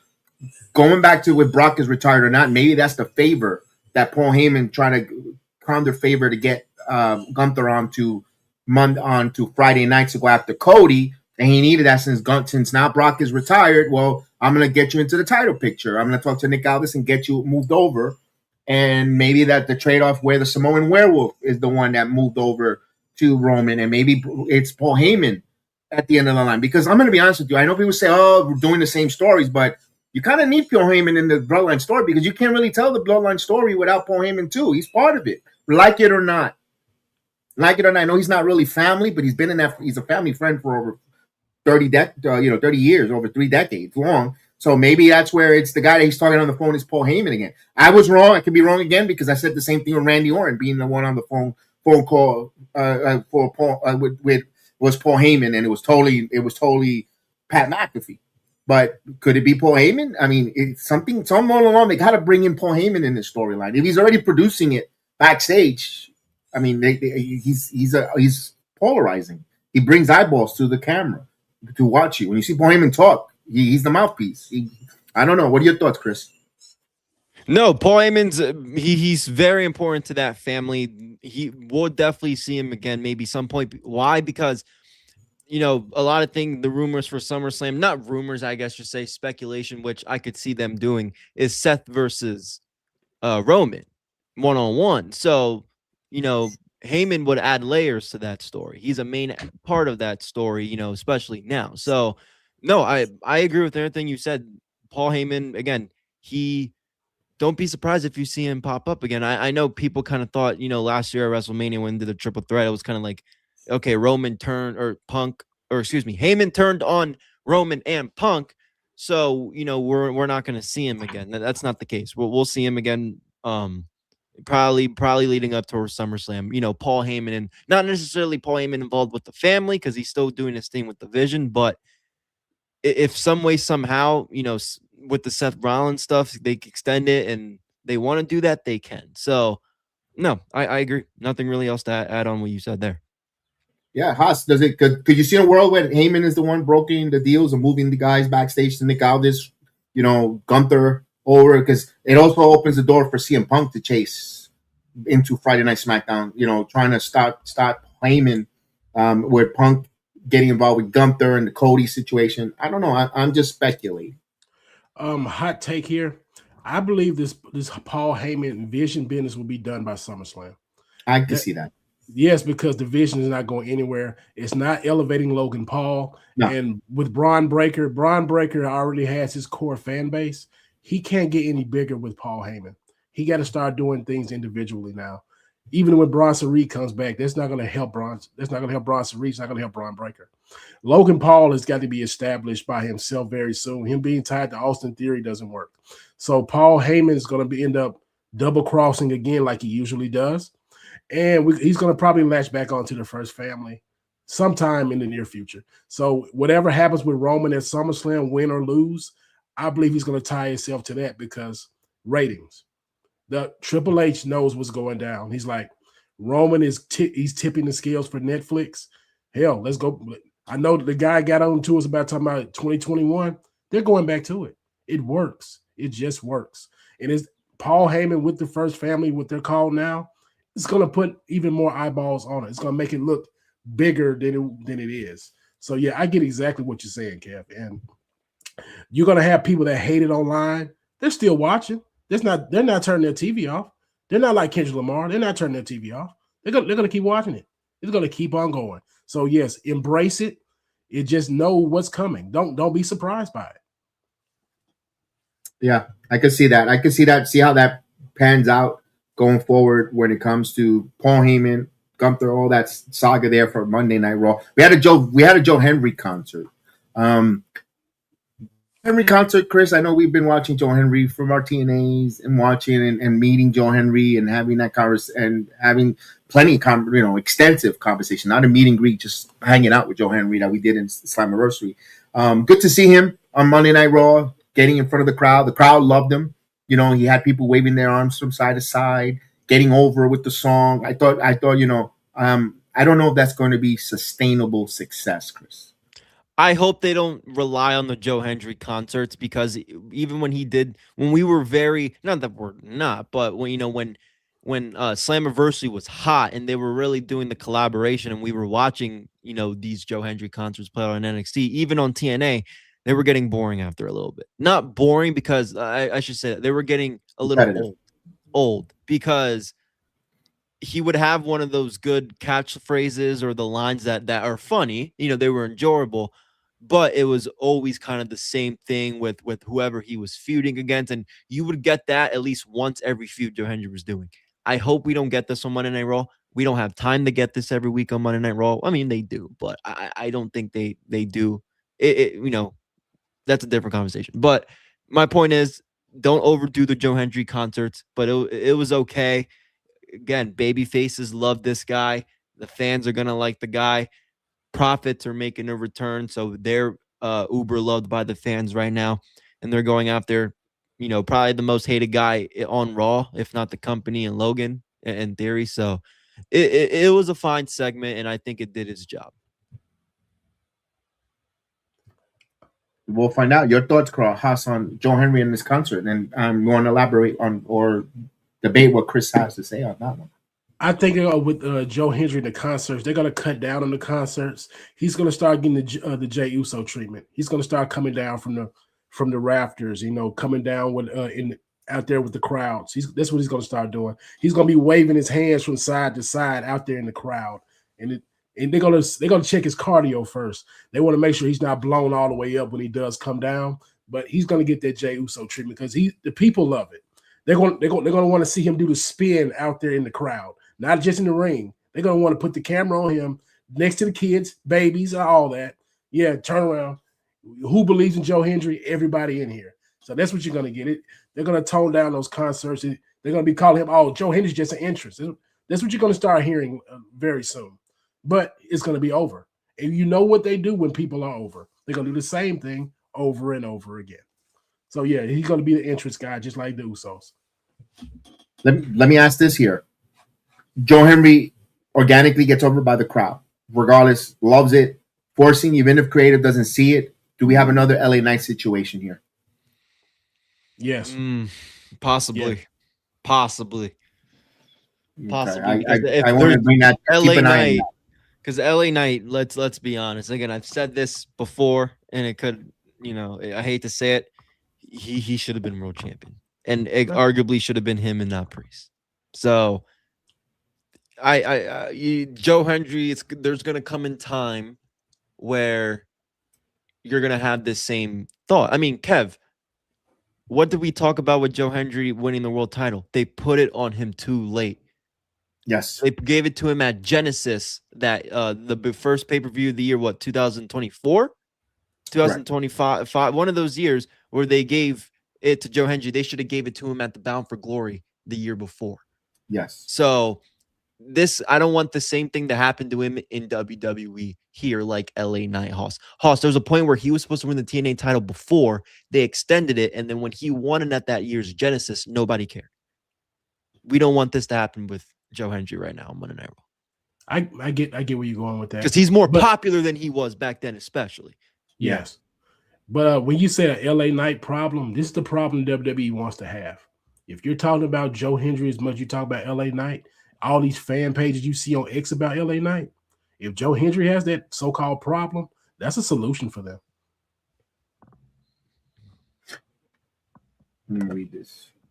Everyone assumes New Day and the WWE and others ex-WWE stars automatically AEW. There seems to be more WWE to WWE lately, though.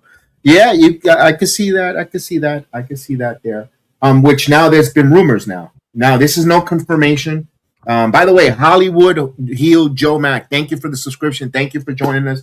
Thank you for allowing us to entertain you, be part of our journey. This is just debate. We could agree to disagree. I understand not everyone's going to like our takes or agree with it, and vice versa. But we want to be respectful of everyone that joins us. And thank you so much for the time that you've given us, and respectfully join us on subscribing. Thank you so much. I appreciate it. Again, thank you, and we'll see you hopefully more and more streams. And thank you for being part of the afternoon. Rumors, speculation. We acknowledge you. Yes, we acknowledge you. That now I'll take it for a grain of salt because this is not your normal reporters. The names are heavily rumored, but they'll know in the next 24 to 48 hours. Ivy Nile and Ilya Dragon might be the names that might be on the way out. Oh, wow. Yeah, but again, take it for a grain of salt. Again, one of the things were, okay, but I don't like Ilya and I don't give a shit about Ivy, respectfully. So I feel like Ivy didn't get a fair shake when Gable went to go do the El Grande Americano gimmick. It took away from American Made, and she was on she could have been a nice heel for the mid-tier for the mid card. So that kind of hurted her momentum, but she can't speak that well. And I mean, she has a great physique. I would give her that. She just won a bodybuilding contest. So she actually had more potential than Ilya Dragunov had. Ilya is just an undersized, good wrestler. I mean, guys, I can just respect him. I mean, he puts in the work. He tries with presentation, but he can't get over. He just can't because the pain will entertain. It doesn't. Like, you're a good wrestler, but you got to have more than that in WWE because we're bringing up guys younger than you, and they come up the same way you did. And that, again, not a slight to him, but he just needs to be in another company now. and another name out there rumored. But I think this is now when I starting to see it. I'm thinking it's just wishful thinking, but I'll entertain it. Thea Hale, Nikita Lyons. No confirmation. There could be people that could be on the bubble. And then this is when I know he's credible, or I call bullshit on his credibility, where he says Jada Parker, which no, I don't think Jada Parker is single right now. No, I think Jada Parker will be all fine. Yeah, they got Jada Parker waiting to see if do they need her to replace Bianca or Naomi, who may not come back from their pregnancies. I say no to that report. Yeah, because a lot of people they're not thinking about long term. We got these ladies who are becoming first time mothers, and they're gonna really love what they're doing. Do they really want to come back and put their bodies on the line once or twice a week, 52 weeks out of the year, and stay away from their kids? You're going to need the Jada Parkers, the Kaylee Armstrongs, the Kaylani Jordans. You're going to need them. Yeah. I think those are just speculatory when it came to those names that are being floated out there. People want to try to see the sticks on the wall and say, see, I told you. So we'll find out there going forward. Let's finish off the Monday Night Raw here before we get into All Elite Wrestling, and we'll move on here. One thing that I did see that was the Seth Rollins Braun Breaker. They're reheating that up with Seth calling out Braun being the number 2, not just number 2, but not even the number 2 in his own family. They're challenging for the Backlash pay-per-view. Do you think this is a blow-off Haas between Seth Rollins and Braun Breaker, or are we extending this a little bit part of the springtime? Another hot take. Seth Rollins is fighting for his main event life right now. Ooh. Like, if him and Braun Breaker don't cook, Seth might be going back to the mid card because he just doesn't generate much motion for newer fans. Like, if you're an older fan, you appreciate Seth Rollins for what he is. But as you see, he's getting bigger off camera. He's on Good Morning Football talk and all this type of stuff now. He's getting into that Miz role, as you will. You're seeing him doing a lot of commercial things. So, and then it's actually keeping him fresh for his wrestling. So Seth might become more of a special attraction than more being their workhorse, because his body can't keep up with their workhorse schedule. And he's getting older too. He's about what, 40 now, 41? And he probably had more. He's had more injuries than your typical guys in their 40s right now. So if he wants to, he's going to probably get that main event rub with Roman at SummerSlam. But after that, what other role would you see Seth Rollins being in the main event? So that's why I come in like he's fighting for his main event role right now. With Braun Breaker, Braun could really gain a lot from beating Seth Rollins. But going back to what I said, how much can he really gain from beating Seth Rollins? How much can he gain? Kayfabe wise. Because Seth hasn't been that relevant in years, honestly. Like when he lost to Drew McIntyre back at WrestleMania, what was that, 40? That was 40? That was the height of him being the world heavyweight champion. When he got hurt for the Vision, he really wasn't getting as hot as a lot of people thought. He won against Punk and Roman, but he clearly was the third guy in that match. Like, who did you care more about in that match? It wasn't Seth. It was for Paul Heyman. If Paul Heyman wasn't included in that match, you wouldn't care nothing about Seth Rollins winning that match. Just honestly, would you? Okay. I think Rollins was the MVP of WrestleMania 40. Double duty there, triple duty. The match, part of the tag team, then helping Cody Rhodes alongside Andre the Giant and all the legends that came out to help Cody win the title. But I digress. I thought he was the MVP there, and I never thought someone was so excited to win the Money in the Bank the way he did. And the ruse. There's a whole segment. There's a whole chapter of Netflix Unreal on the injury scandal that he gave us. Heck, it even pissed off Bill Goldberg. So he's still a major player. I equivalent this to when it comes to Seth Rollins. He is the modern day Randy Savage, where Randy Savage was such a polarizing top of the match, top 5 at that time, top 4 in the professional wrestling scene, but he was never the face, the number one guy that you could say, you know what, I'm going to put the company on his back and make me, you know what, you're the face, go for it. Because if you look at the documentary, it was from Hogan to Ultimate Warrior. They never mentioned Savage. Savage was still in the WWE picture. And Savage was a great wrestler, great entertainer. I think that's where Seth Rollins has fallen to the Randy Savage vortex. But I want to bring Chris into this here. Your thoughts on what we said, or you want to bring in your perspective on the Seth Rollins and Braun Breaker saga? So, yeah, I mean, I think it's tough now. I'm kind of in the middle because this match should have happened at Mania, and I think I don't know if it makes that much of a difference in the match happening at Backlash or Mania, really. But the build was there for Mania, so if I understand if fans are maybe like feeling like that, and what Hoss said too about him, like Seth's doing like the outside stuff, he's becoming a little bit more mainstream like that. He's not wrong. I mean, he is doing Good Morning Football, like you mentioned. He's on the panel for Netflix for football. And he just started his own coffee. I almost said Kofi. He just started his own coffee business with Becky, and she wants to do acting. Their next careers are going to be sports analyst and actor. So I think just by that, his main event title run's gonna slowly wind down. And honestly, I think it's gonna be up to him. I don't really think I think they would want him there, especially with all that traction he is starting to really gain. But I think it's gonna be up to him, especially him and Becky. Because they both seems like they both kind of want to do the outside stuff. But I think he's still a major player. I think in my opinion, his last world title run, the way he won it was interesting. WrestleMania, I thought was good. His involvement there at WrestleMania 41 was good. I think that him doing that fake injury angle also kind of was good too in a way, because everyone was talking about it. And when he eventually did the surprise, it was talked about. It was talked about. He's talked about. So again, you guys both make good points, but I think if he does the thing at SummerSlam and has the main event against Roman one night and then has really no direction going into next year's WrestleMania, I can just see him doing the annual stuff for the entire football season next year and not being on TV after SummerSlam. So, but you guys are both right, honestly.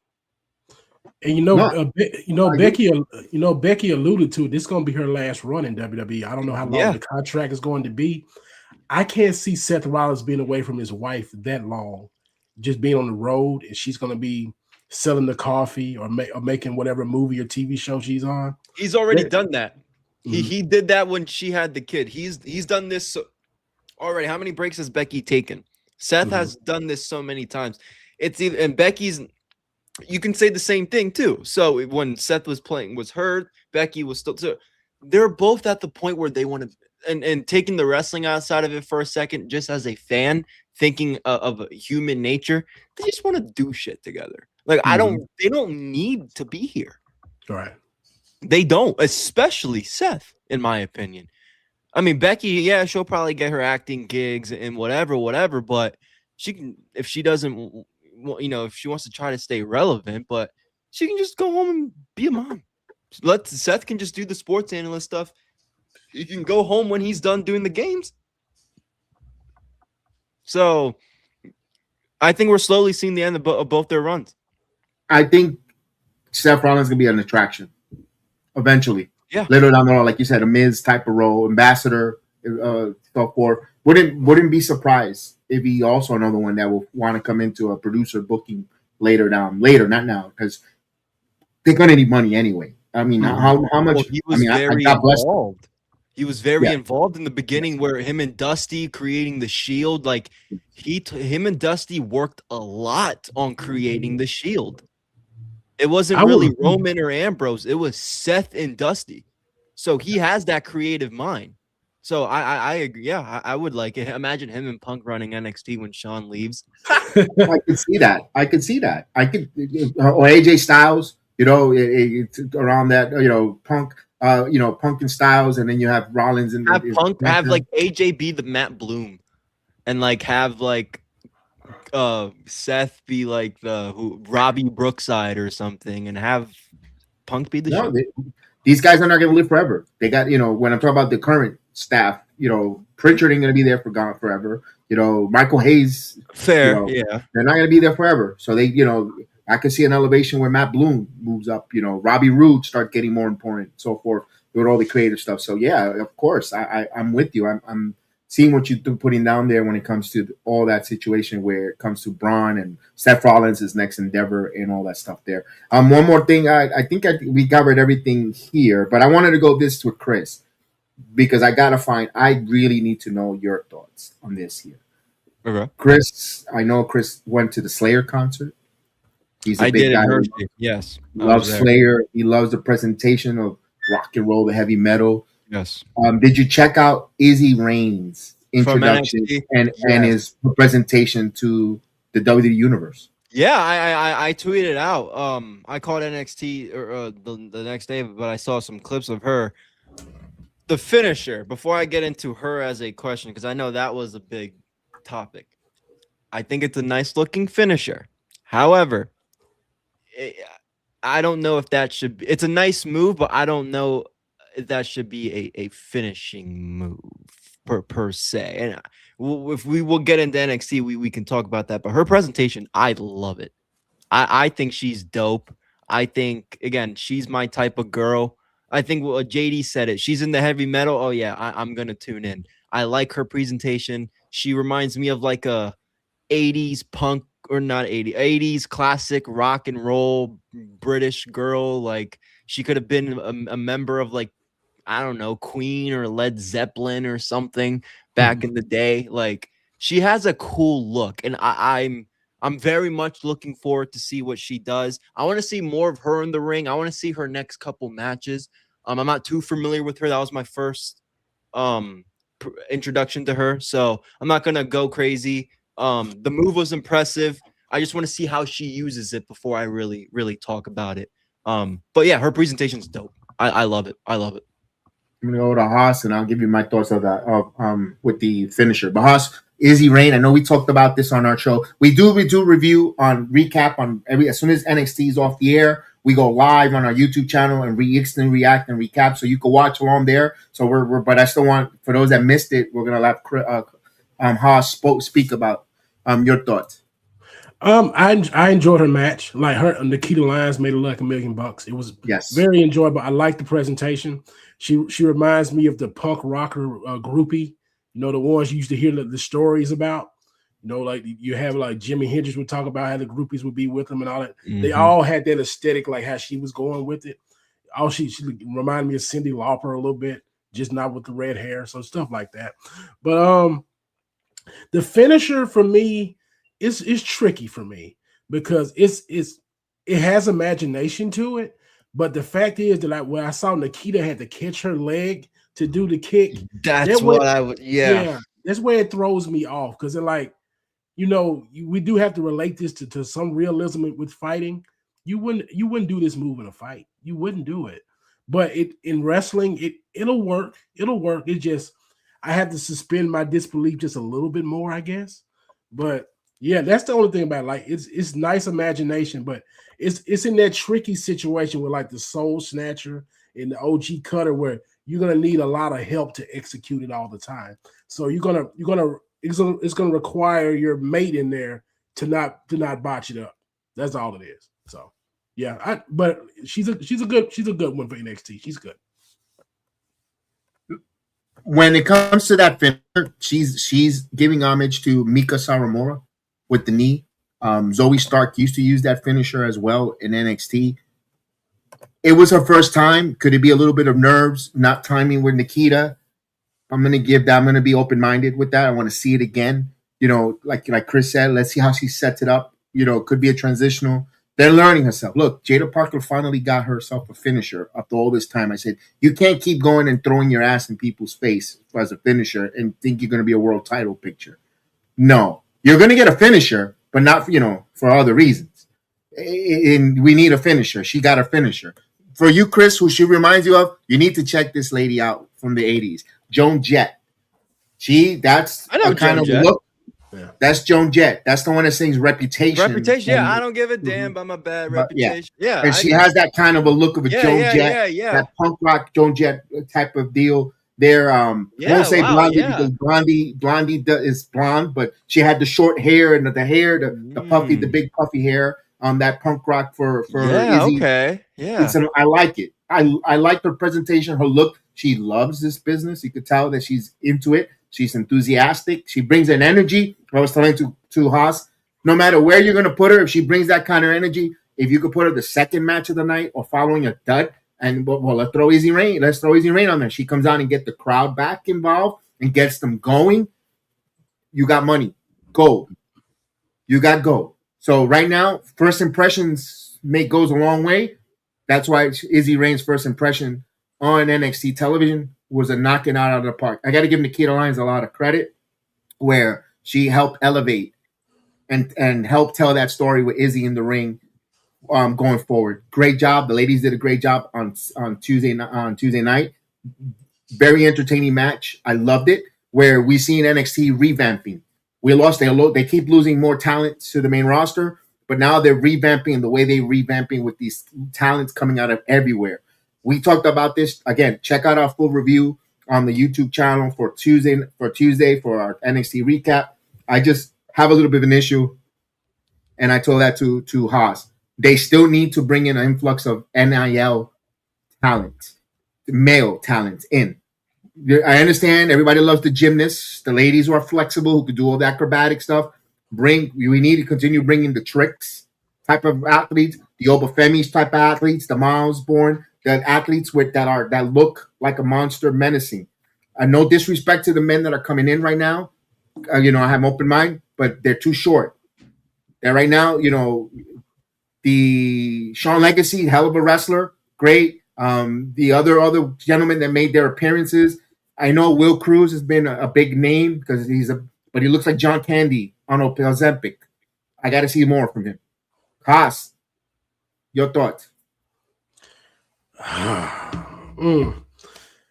don't know I don't really know much to say about it. They got to win me over some more. It's not. I can't give an honest opinion on it right now. I just cannot. I need a lot more out of them. They're not bad.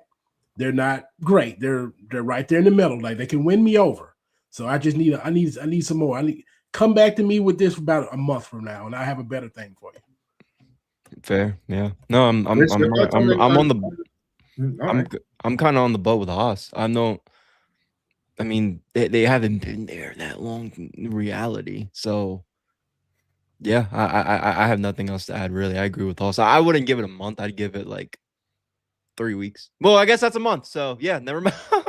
never mind. Yeah, I'd give it yeah, I agree. The reason, why I was asking Haas this question, and I'm going to ask this to you, Chris, because you're very invested as well with it.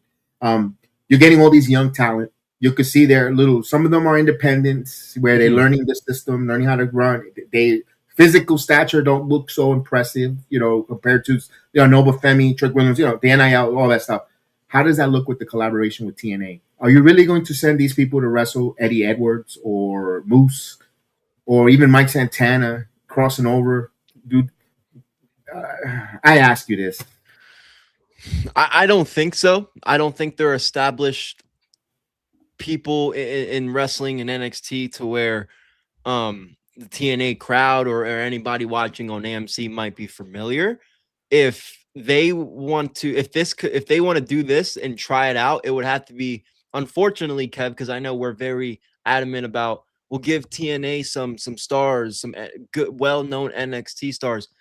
But the reality is, since the NXT is under the WWE banner, them coming to TNA and doing something, the TNA guys like an Eddie Edwards and doing something with like a vanity project type of recruit, or like a Shawn Legacy or something like that, is because the crossover, we get the TNA guy on WWE, and the crowd that's already watching knows who your NXT talent is, and they most likely know who an Eddie Edwards or Frankie Kazarian is. I think it looks better that way instead of going the other way. I could be thinking of it completely wrong, but you can't send any of these guys right now to even challenge a Santana or something like that. If we're talking about, the main roster scene, I'm talking if they just want to introduce, a higher name on the roster who's not really up there right now. they could do that, but no way he's challenging, Santana at an MSG show. No way any of these people are really doing it. So to answer your question, in the short term, no. But if they could do it the way I explained it, I think it could work. I mean, maybe Hank a Tank for the tag team titles to do a couple run in the tag team down there in TNA. Why if not? they do.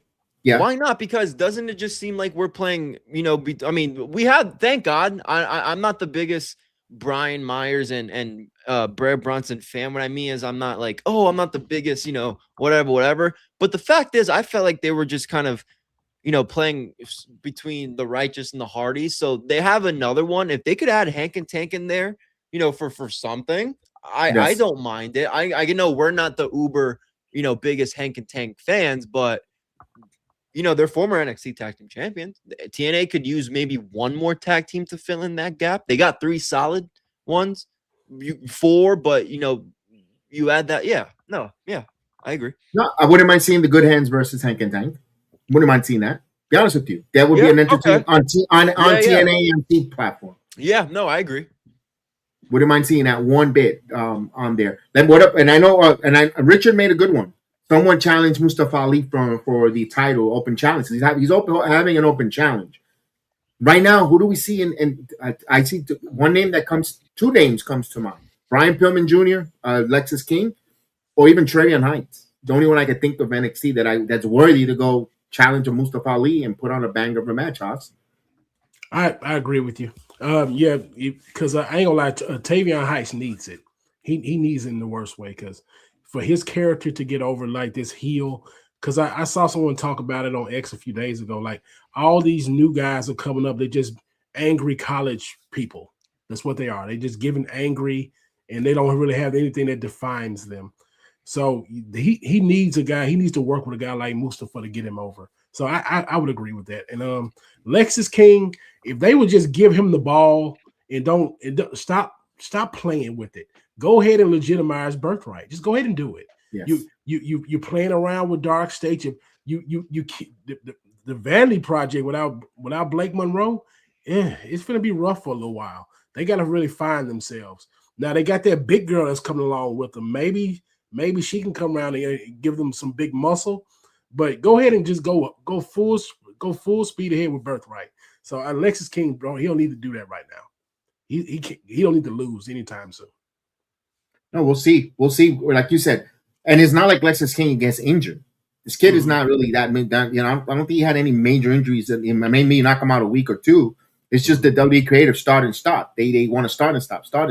You know what? You got to throw him in the deep pool for Lexis King, and he's got to find out if he's going to swim or sink, because he's been there now almost 3 years. Now it's time. And I love Lexis King. He's, I've got him on my video title. I've got it, merchandise. I brought his merchandise, his first ever NXT merchandise. So I'm a fan of Lexis King. I need to see my guy sink or swim. Put him in the deep water, and I got to see if you can swim, man. He got an interesting look. He has enough charisma to get it going. Just go ahead, just go ahead and put the rocket on him. I'm not saying make him the NXT champion right now, but legitimize him. That's it. Because he's already interesting. Just keep going with it. And Haas, correct me if I'm wrong, I feel like they limit his movesets. I think he does. I think he wrestles different. Like, I've seen him on the independent and on AEW wrestled so much different than he wrestles on NXT television. Take the training wheels off the kid. Oh, well, that's a whole different discussion. When we start talking, when everybody says the WWE style, the wrestling style and all that, I believe they just need to go ahead and just get rid of that WWE style altogether. What does that even mean? What, slow matches? Is that what that means? Because that's all it means to me. Like, we don't wrestle with pace. Like, you want to make it cinematic and thematic, but I don't see that. I just see a lot of guys who are wrestling outside of their realm, and it really takes away from them. So, and I'm not saying go balls to the wall at AEW, but stop hiding behind what the WWE wrestling style is. Like, we're not in the 90s anymore. Everybody's not big and buff like they were, so you're going to have those slower thematic matches. Give the matches for the body types that you have. That's all I ask from it. Okay. Your thoughts, Chris, before we... No, I agree. All right, we'll find out what the revamping for NXT. How did you, Chris? Mhm. I could have sworn I heard the kid with the Japanese jersey on the front row blow a fart on camera when Evil revealed himself. Dude, this guy probably. Oh my God, Kev. Oh, I wonder how excited he was. But listen, he's gonna go after Tony D'Angelo. I don't know too much about the guy. I'll be honest. I know he's a former IWGP champion. Really didn't watch New Japan when he was around, so I'm not gonna sit here and say, "Oh my God, I'm so." But we'll see. That's the only thing I got is we'll see, because I don't know too much about Evil. I don't watch New Japan recently, so it was a cool intro. We knew it was coming. So we'll see. I'll see what he does against Tony D'Angelo, but I don't personally see the big deal about this guy coming in. When I saw him unveil and I saw him for the first time up close, I said, "Yo, Ricky Morton has a fucking shot to make an NXT contract." I said, how old is this guy? He looks old. He's 39. Wow, he's been through a hard time life, huh? I mean, the only thing that's keeping him young is EO Sky. Wow, that must have been a tough breakup. It must have aged him. I think they're still together. I think they're engaged. Yeah. You're still going at it? Oh my goodness. Yeah. No wonder why she does this. I don't know. I'm kind of worried for Tony D'Angelo dealing with this guy, because something tells me if they put the belt on the artist formerly known as Evil over Tony D'Angelo, I'd be scared he might get cut. There's nothing much there for Tony D'Angelo. To be honest with you, there's nothing. I'm sorry. You got to lose to somebody that fits the bill, though. Like this Evil guy don't fit the bill. And I agree with Richard. I think if that happens, Haas, I could see Shiloh Hill being the conqueror of Evil. You know how I feel about Shiloh Hill. You know that's her boy. boy. I love him. You know what? His character work is working. I'm not a fan of him too much, but I could understand his purpose in NXT. I can understand his purpose. People like him. Yeah. I don't like him too much, but I'm not. I took me away from disliking and dishating him. He's not my cup of coffee. Oh, because all we've been saying was he's just some clown that shops on the dark web. Yeah, but he's starting to show you different level of character and stuff. Yeah. So pairing him with Tater was the best thing for him. They are money together. I think that's helped him a lot. Yeah, that's helped him a lot. And for all those people on the internet, Tatum is a married woman, so don't expect a romance, please. And don't push it. He's married a big body hobby, so please respect their relationship. Where you teasing something with Shiloh, come on. How would you like if your significant other is, even it's a role or show where someone's being pushed on her to portray to have a romantic? People tend to get jealous. No, you're not going to see a Dirty Dom and Liv Morgan situation going on here. No, that was uncomfortable. I wasn't uncomfortable back then. It still was. It still is. Yeah, she jumping on his hands like that, and that's a little bit out there for it. But we'll move on here. Let's talk about the most secure woman in the world, man. I'll tell you. Yeah, she must be counting the money. She must really take care of Dominic's bank account. My goodness, yeah. But let's go right into All Elite Wrestling. But I want to first let you hear from our sponsor, Dude Wipes. Summer is upon us real soon. When the temps start to climb, cool down your undercarriage with a poopsicle. Dude Wipes team created the world's first ice pop scented butt wipes. Every dude deserves a little treat after dropping a dookie. Poopsicle Wipes. Get your butt over to the TP aisle or snag a pack online. Here, your promo code. Text DUDESAVE20 to 59463. Get 20% off. Dude Wipe, sponsor of the Sports Jedi Network channel. Feel the force. Stay Dude Wipe clean. This is the one and only Paige, and you're watching Sports Jedi Network. Feel the force. Thank you. Don't forget. Thank you to our sponsor, Dude Wipes. Always keeping us match ready, clean, ready. And let's go. Let's talk some AEW, man. By the way, Chris Haas does a great job each and every Wednesday breaking out NXT live recap. Of course, this week I did a run-in. I couldn't sleep. I had to get in there. I had to interject. But we're talking about the Darby Allin world title reign. Chris and Haas, we saw the numbers. The feeling is restored. AEW's feeling is restored. Back down under 600,000 viewers. Chris, is it safe to say it's too soon, to my opinion, but your opinion? Is it the Darby Allin world title experiment working? I mean, it's so hard to say no because I like Darby, but I got to be honest with myself, because me and Oz talked about this, I think last week, where they're just going to do title matches every week with this guy. There's not going to be one week where we just, somebody comes up to him, says something, we see something build up. He's just going to get the matches. And they're going to be good matches. I mean, this match with Brody King this past Wednesday wasn't as good as the one with Ciampa, but they're just going to get all the title matches they want during this reign before he drops it. And that's kind of my problem. I think we know that. I mean, he's going to defend his title against Kevin Knight.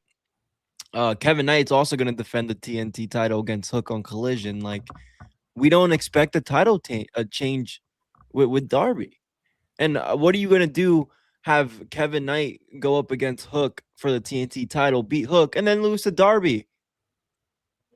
Oh, he defended the TNT title. That was last week. I'm sorry. I read the card wrong. I have my notes from this past week popped up. So that was last week.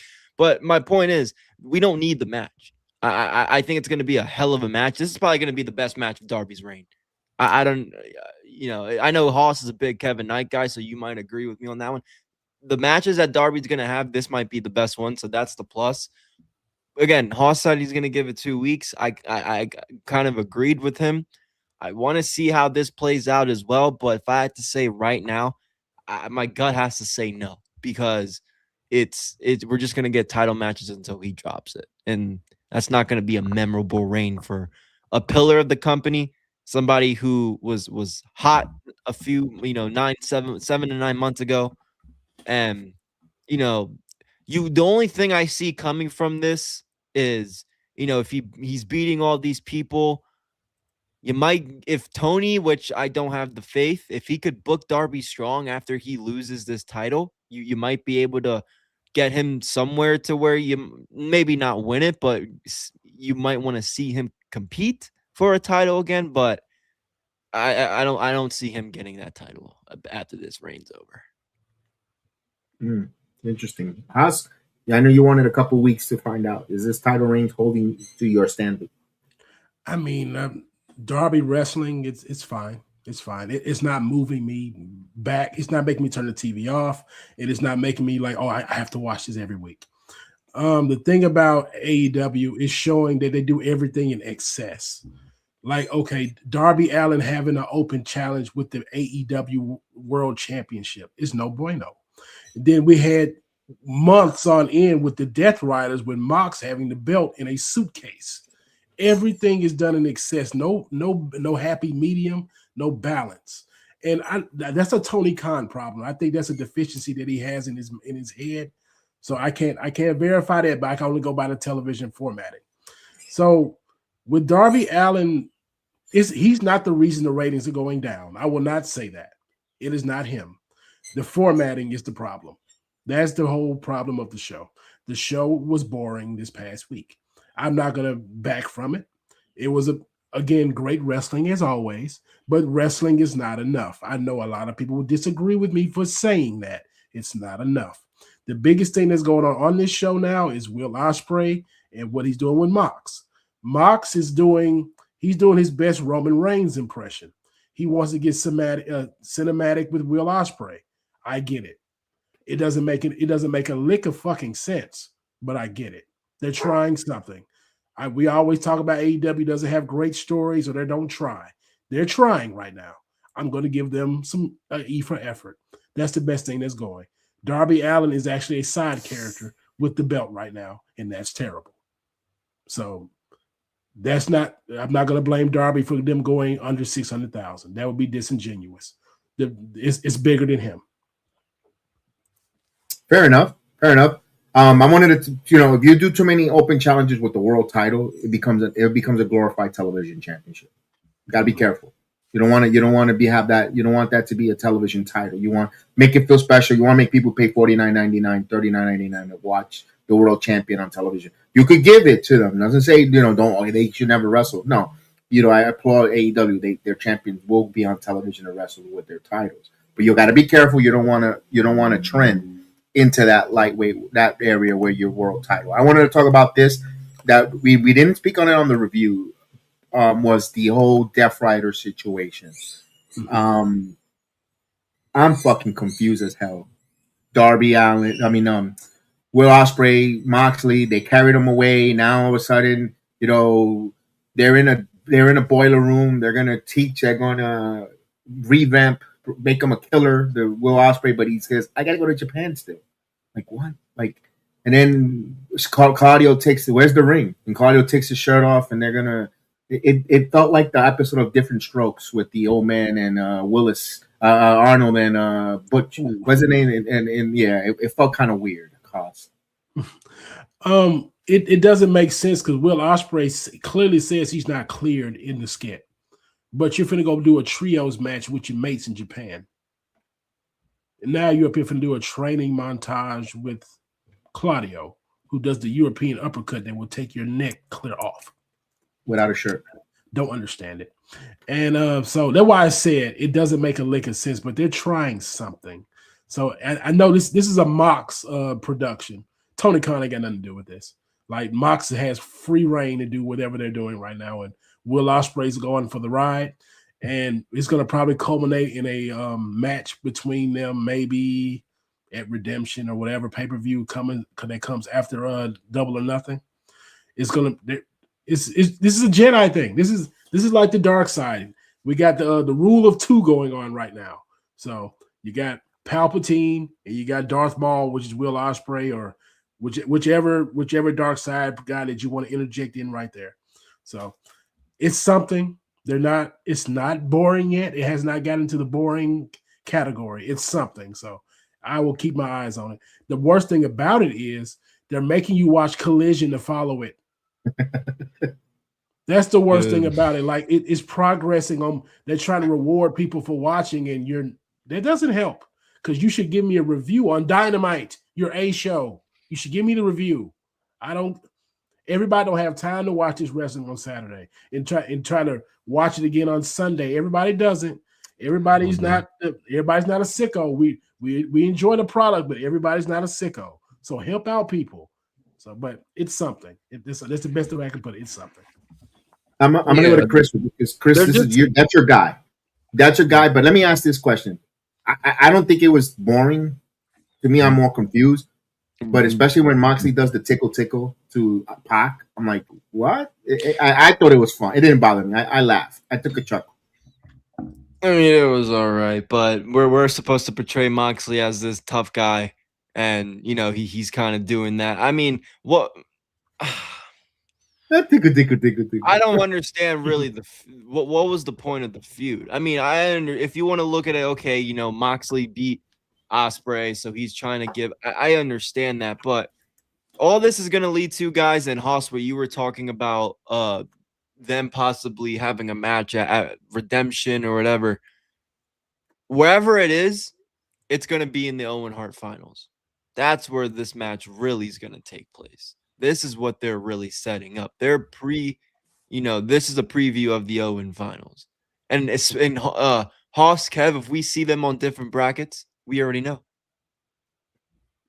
So I think that's ultimately what this is leading up for. I don't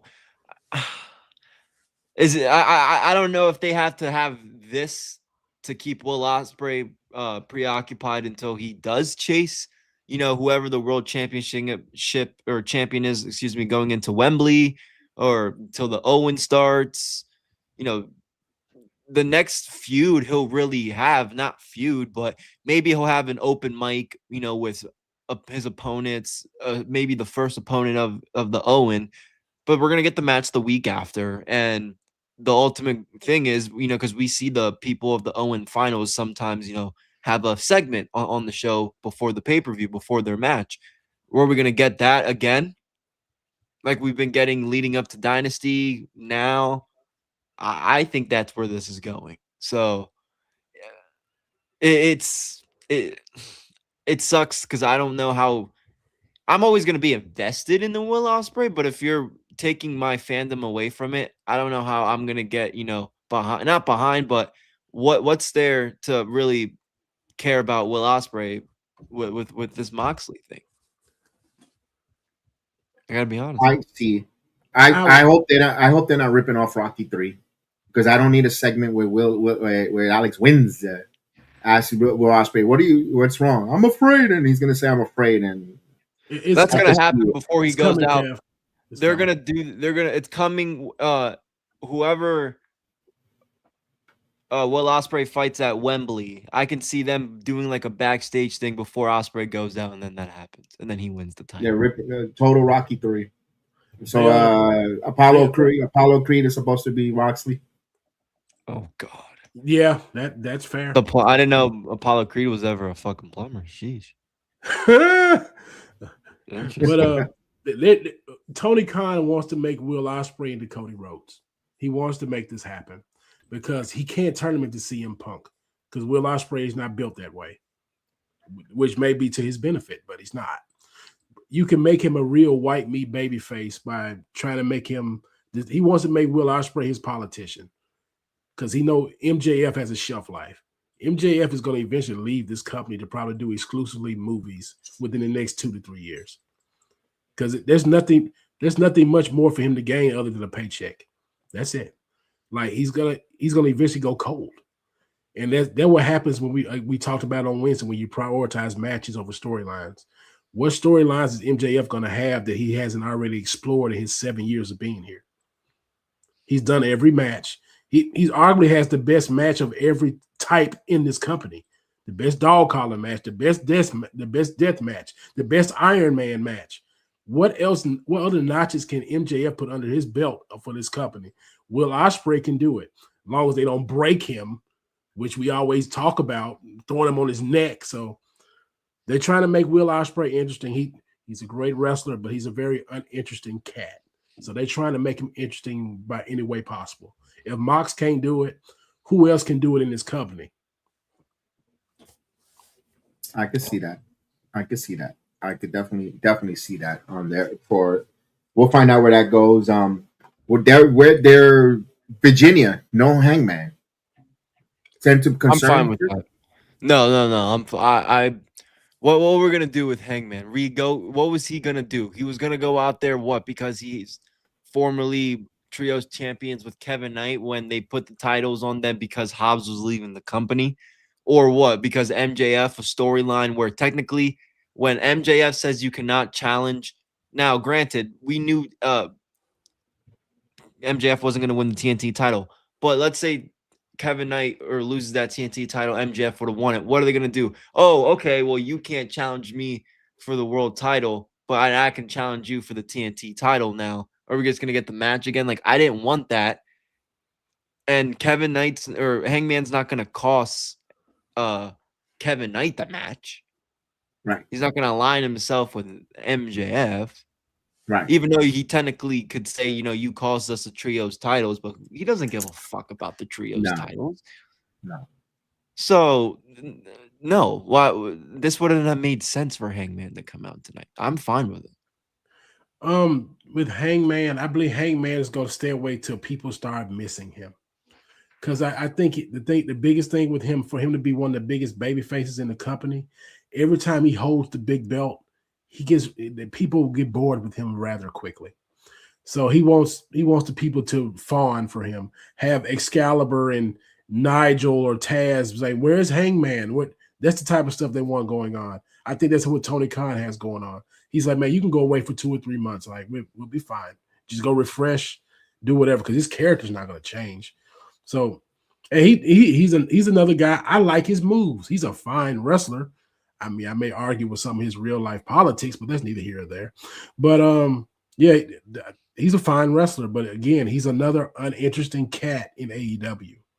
Then that's the biggest problem with AEW. Like, they focus so much on the wrestling. The guys are great wrestlers. Most of them are boring people, and that's sad. That's why the ratings are low. That's why I couldn't blame Darby Allin for the ratings going down. Truth be told, he may be the most interesting man in the company. This man did climb a mountain. He's doing something that not even 1% of the population will do in their life. So he's probably one of the most interesting people here. Is just his kayfabe character is not that interesting. So, but back to Hangman. Who cares? Right? No, I agree. He Fair can't enough. We'll find challenge out. for the title anymore. So who cares? What's his I'm purpose? just in scared. AEW? I'm just scared that, you know how Max wants a rematch with Darby. Darby doesn't want to give him unless he puts something on the line. I hope they don't go the corny route where he takes away the stipulation of Hangman from ever challenging to get a champion with Darby for the world title. I hope that's not the what does that benefit Max? Oh yeah, I'll rescind that gentleman handshake that he could and you bring Hangman back because is he an EVP or he is not an EVP? Who? Hangman. I don't think he is. Because he was an originally member. So I don't know. I know he's part of the elite. So I don't know if he's an MVP, a VIP, whatever the fuck, a VP, whatever. Because truth be told, if he is an EVP, he's not. Okay, because if he was, him and Swerve's beef would have been bigger if he went for his EVP powers over Kenny Omega's. But since he's not, okay, fair enough. We'll see. Hopefully that's there. But they're on the bill for Double 9 in Louis Armstrong Arena in New York City. Certain matches come out there. What's next for Darby?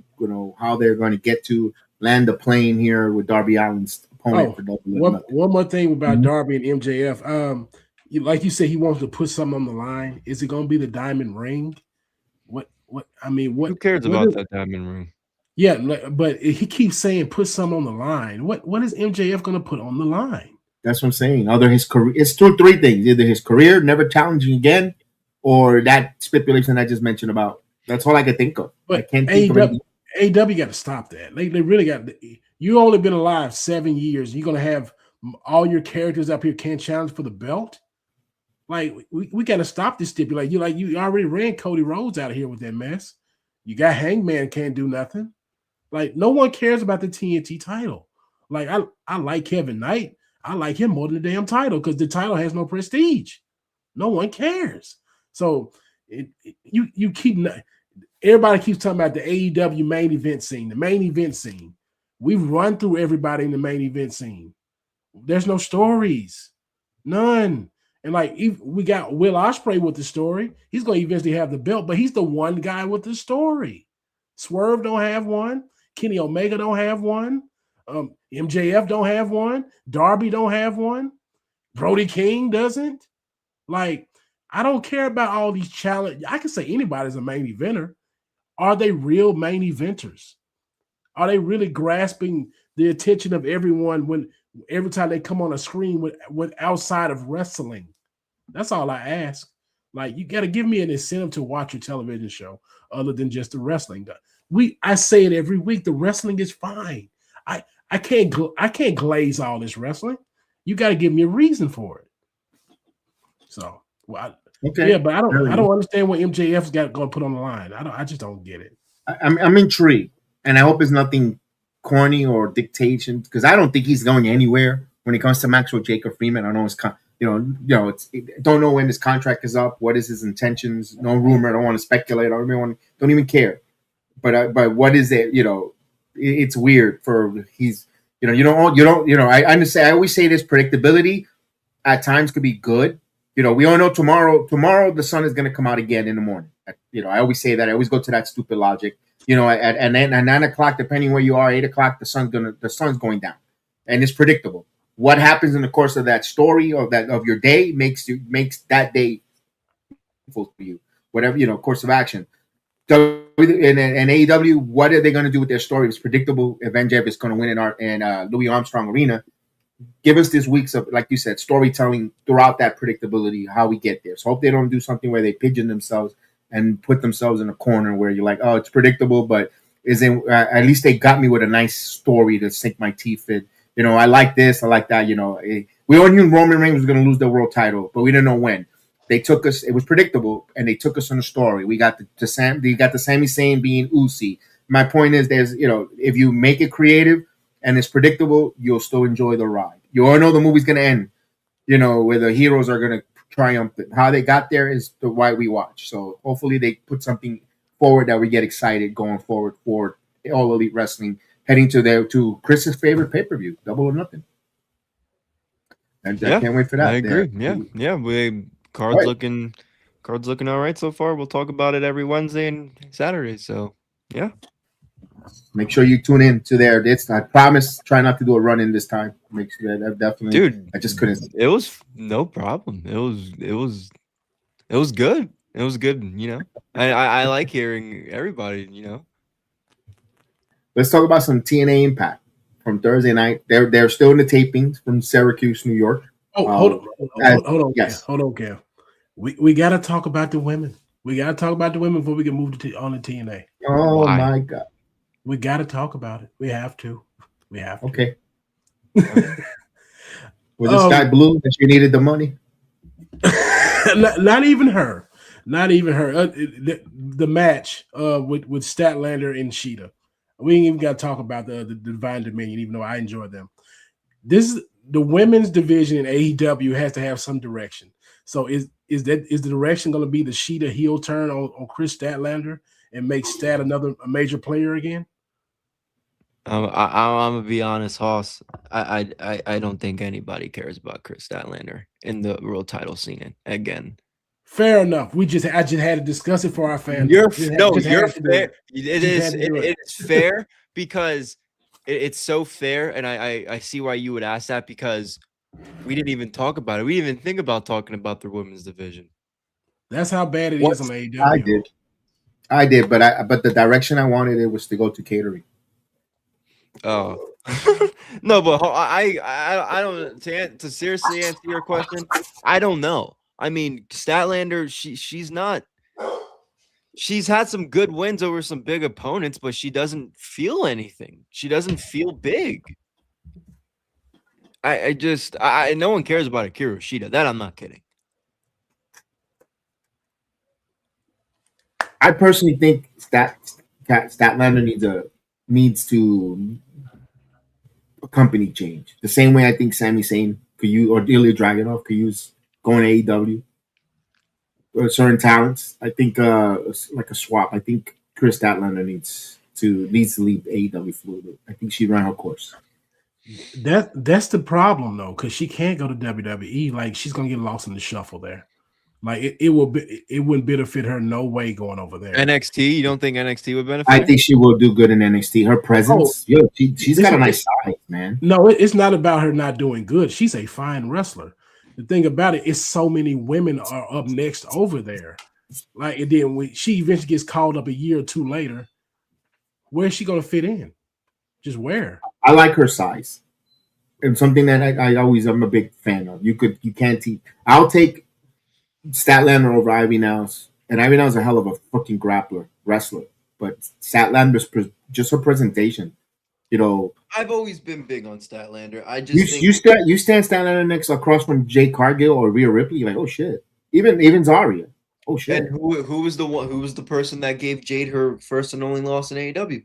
Chris Statlander. So yeah, she's had some big wins, but never really meant much. My only worries is not even on her. My worry is about, are they going to use her? Will they call her up and she just sits in catering? I mean, she has the figure, and she does fine promo work. She's not great, but she's not boring. It's just, will they use her? The women's division in WWE is huge. And we got so many women not being used. We got so many women that's being called up. I just feel like she's going to get lost in the shuffle. I'm gonna be honest, no bullshit, no bullshit, because I know a lot of people like to throw this around. I watch TNA. I know how it goes, so I'm not delusional. This is just in a fantasy world. She fits TNA. Oh, absolutely. Yeah, she does. She fits TNA. Top knockout. But as a knockout, she would be the top knockout there.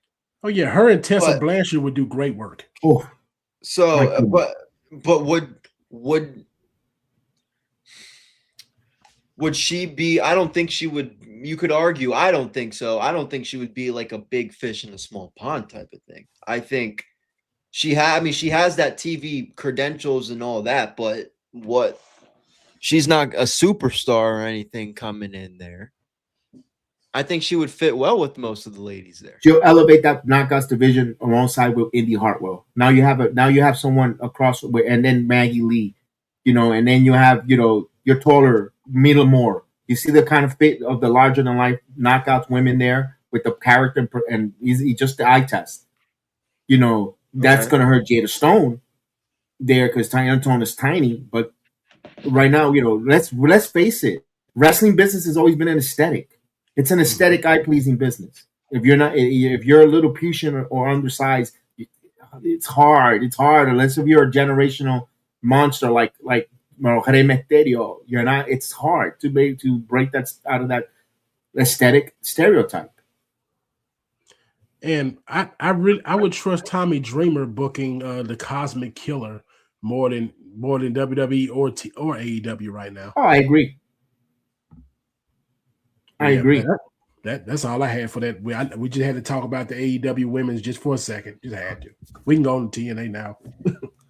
Heck, Tommy Dreamer on Thursday had Lady Frost on, and I'm like, man, the way Tommy Dreamer spoke and really put over Lady Frost, I'm like, I would love to see her just run in TNA to see what he really will put her on and really get her elevated, because I know she has a couple good matches on Ring of Honor and AEW.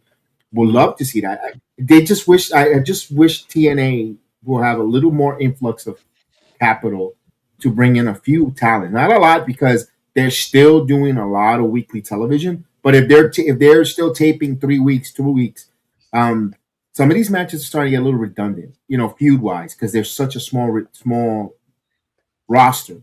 Then they don't need a master bloated roster, but they could really use an influx of a couple new faces. That's why I'm a big fan of this Adam Brooks taking on Mustafa Ali. I the watch along, I was very excited to see him. His match with Trey Miguel. He's very impressive for Adam Brooks.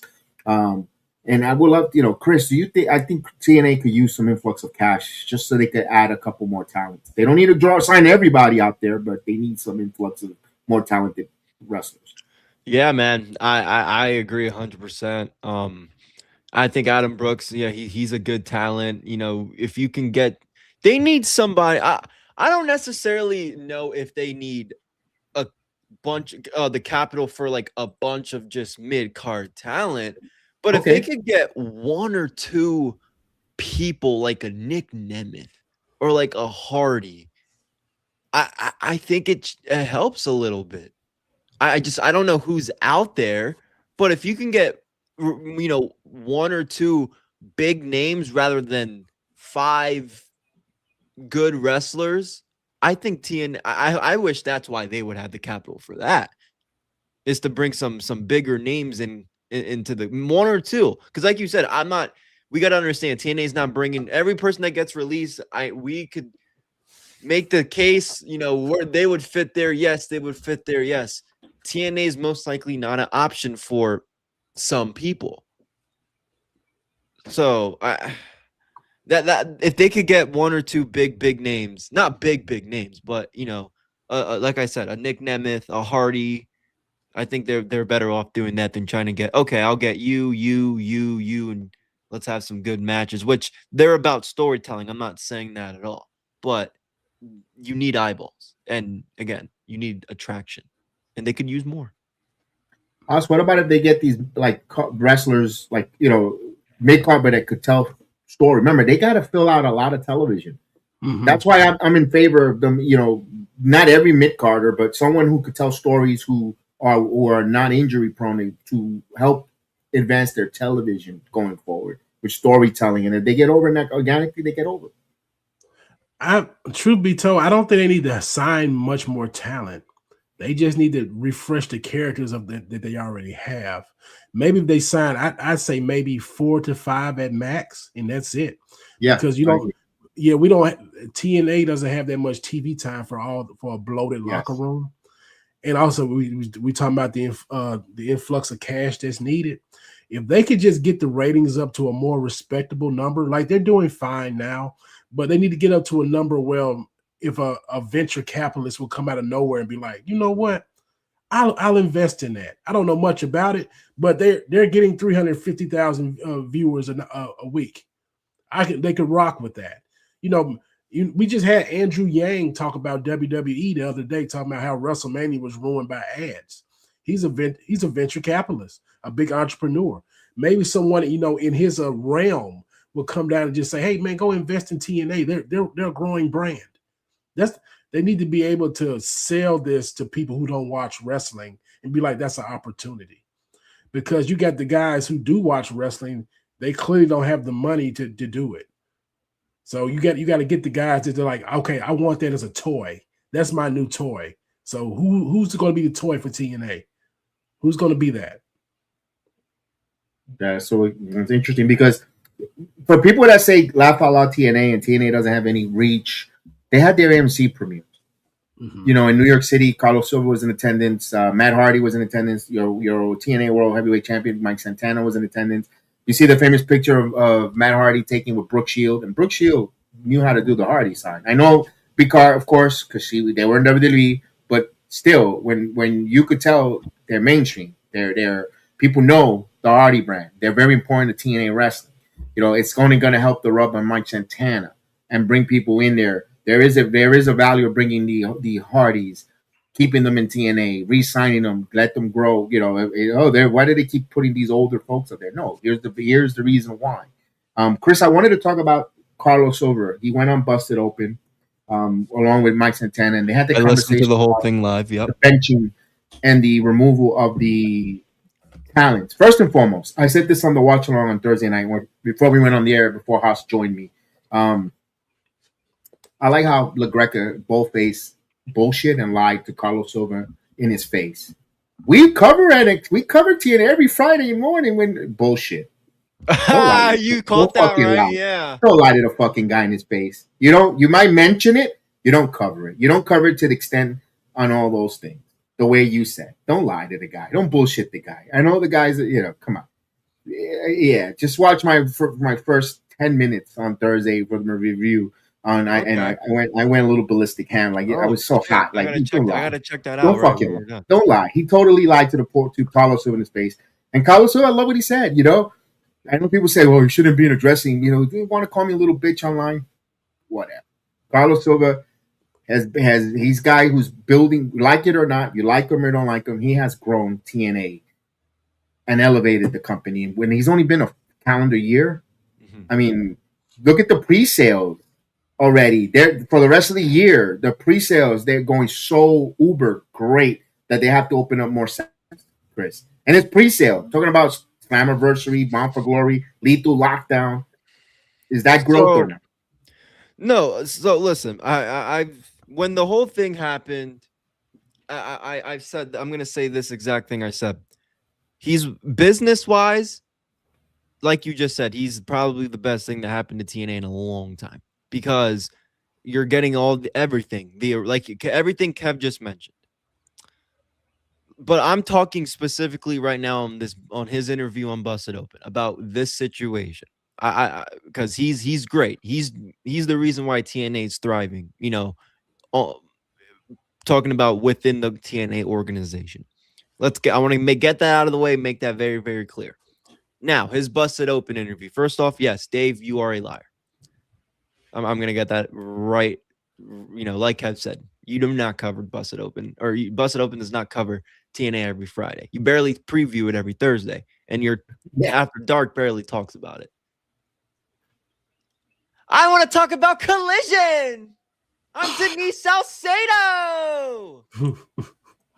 That's what I have to listen. That's what you got going on. So I want to just throw that out there. But He didn't have to address it. I think Dave asked him the question. I think Dave was fair to ask the question because a lot of the stuff was said on his platform. He was there when it was being said, with the Nick Nemeth stuff. When Nick Nemeth was there and talked about it with MJF called in. So he's the fair person to ask the question. It's nothing on the question being asked. I'm curious, though. There are a couple things that stood out to me. When he talks about, we have our nights, we have our nights. I understand that. I think he's specifically still talking about when TNA had or AEW had to move Thursday because of madness. And he has every right to, feel a type of way. I don't think that, okay, we're going to go on Thursday night because TNA is going Thursday night. That's not the case. I don't believe that. Why would you not? Tony has always put 11 o'clock. He's not afraid to go 11 o'clock, 12 o'clock to lead into that basketball audience. I don't think that's the reason. Now, when he talks about blocking venues and all that, I don't know. I haven't heard anything. I'm not going to speak about that. When I heard that from when he was talking about that, that's the first time I ever. So I'm not gonna comment on that. I have no idea what he means by that. Overall, look, you can't blame somebody for doing what they feel is best. If he feels like it's best for his company, he's gonna do it. Who really are we to tell him that? If he makes the bad decision, he makes the bad decision. He has to own it up. The fans have to own it up. People around him got to tell him he's owning up. And he that's a start. Going on Busted Open and publicly saying that I made the call. It was my call. He confirmed that. So he's there. I'm not going to go at him. I didn't go at him too hard. I think it was, again, a miscommunication from him, from Nick Nemeth, from Brian Myers, and they all have to fix that going forward. But I thought he explained himself well. I thought he kept it, professional. He said we never really seen Silva, really. No, I don't want to say use that type of language, but he seems really motivated and pissed off now, and I that could be a good thing because. I like Tony, not the book. What I mean by that is, in the beginning, he's kind of like that promoter, there's war. He means business. This could be a good thing and a bad thing. A good thing, we want that. We want TNA to grow. We want Silva to be motivated to keep giving us the best of the best. How can that be a bad thing? He's still learning on the fly. And he could have still people in his ear telling him what to do instead of listening to his own gut. Does that make sense? I understand. I'm going to defer to y'all because I didn't listen to the interview, so I'm going to defer to y'all on that one. But I will say this about this is why I be talking about I don't take the wrestling journalists seriously. I feel like a lot of these internet journalist sites have an active interest in destroying TNA and other promotions that are below WWE and AEW because they don't get enough traction from them to warrant the influence or warrant their time. They're not getting enough followers, enough viewers from TNA, and they view TNA as the indies and all this. So why do we have to talk about them? So we're gonna just bury them. Like when I see the clips from like the Wrestling Observer or even the ones on X or even Busted Open, when I do catch the clips of some of those, they always try to actively bury TNA like they did something wrong to them. And I'm like, that's not fair. Like, why can't you cover it? Like, you may cover WWE for an hour. Give TNA 15 minutes and give an actual fair review. Don't be up here trying to bury the product like it's botched field mess or like people can't wrestle here. That's all I hear from it all the time. And I just don't understand it. Like, why are you actively trying to bury this company? What did they do to you? Like they're fine wrestlers over there. They do good work over there, but you're just not fair to them because you don't get the followers that you think you require from it. It's nonsensical to me. That's why it's hard for me to take all these journalists seriously because it's all a racket. It's payola. Yeah, that's unfortunate. That's unfortunate when it comes to the dislike that they have the TNA wrestling. All I got to say from personal experience, and they've been from public relations all the way down to Carlos Silva. They've been very nothing but kind and nice with us. They're 10 out of 10. 10 out of 10. If they say if you use honey, you retract more bees. If so to us, we've been very respectful, and they've been they've gone above and beyond and we're of course, like some people will call bottom feeders or don't even know who we are, or whatever the case is in the wrestling community, and they've given us nothing but red carpet likes. So they don't have to, they don't need to, and they've been very good and very, very, very professional with us.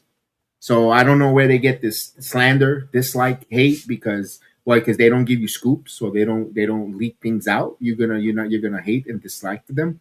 I don't go asking. I could easily ask for insights for TNA, and I don't. It's not my cup of coffee anyway. I love what I do with them, and I love the professional relationship that this channel has with TNA. Has been like Chris says, 10 out of 10. I don't have anything negative really to say about TNA. Do they do booking and the way they stand their prices? So two different things. It's just two whole different things. It's just and Meltzer had thought I had a thing against TNA for a long time. Then you know what? Then you have to evolve. Like Triple H told CM Punk, if you're the same person with the same grudges 5-10 years ago, what are we doing? You have not grown. If you're still a journalist that has that grudge and the gripe, then what have you done? You haven't really grown.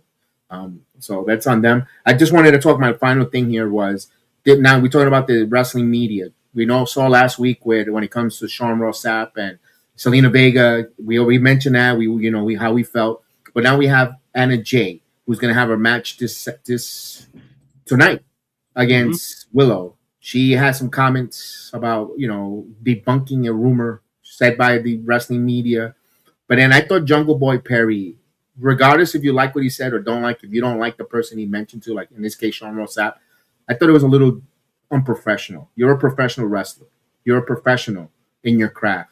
To come out and say the way he did, fuck you and this and that, and go get a real job. You could agree what he says, but that was so unprofessional. Excuse me 1 second. I'm gonna turn off my camera because I'm gonna watch the clip. I have not seen it. Go ahead, watch the clip. Go ahead. I'll go to Haas, and I've got Haas. I'm in your boat. I've got a shitload of thunderstorms. Those thunderstorms that you had, they made it to my region. You send me the thunderstorm and the rain, friend. Don't get that beeping that you heard earlier. That beeping that you heard earlier was my surge protector because the power went off for like 20 seconds. We had a surge, and I have surge protector protecting the equipment. That's why I didn't lose anything yet. No internet stuff, but because I have the surge protector. Gotcha. When you were talking about Anna Jay and Jungle Boy, yeah, it is unprofessional, but the way this everything is handled today is very unprofessional. So yes, you got Sean Ross Sapp, who doesn't act like a professional. So what do you expect to get the energy you're going to get back? It's going to be reciprocated right back to you. So Anna Jay, she said she was confused by this report. Then Jungle Boy, he's defending his old lady, which is honorable by him. Hopefully he doesn't look bad later on in the future behind it. But yeah, it's very unprofessional, all of it. So they all deserve blame in this. And that's just sad how the wrestling discourse happens from the fans who are unprofessional people, the people who give you the information are unprofessional, and then you got the talents are very unprofessional. It's a sad state of affairs, but it's to be expected now. So I just got done watching Chris. I just got done watching it. Again, it's this I can't I'm not gonna when this was about Zelina, I kind of defended Sapp, but I'm not gonna do that much because it could have been okay. He reported what he was told, but this makes him look bad because this kind of gives me a thought that he didn't really verify. that when somebody tells you a source, you want to verify that source. Maybe he didn't, just it wasn't worked out. But Anna said that her contract was coming up. Everything else is just BS. The Jack Perry stuff, I mean, I know that definitely got sap under his skin a little bit. But look, Hoss, what did you say last Saturday? If you remember, you said he's gonna keep catching strays. This is not gonna be the last time that Sean Ross Sapp catches a stray, and he did it again. Exactly. So you might get another one next week. And he might get another one next week, especially with report or releases and all that stuff.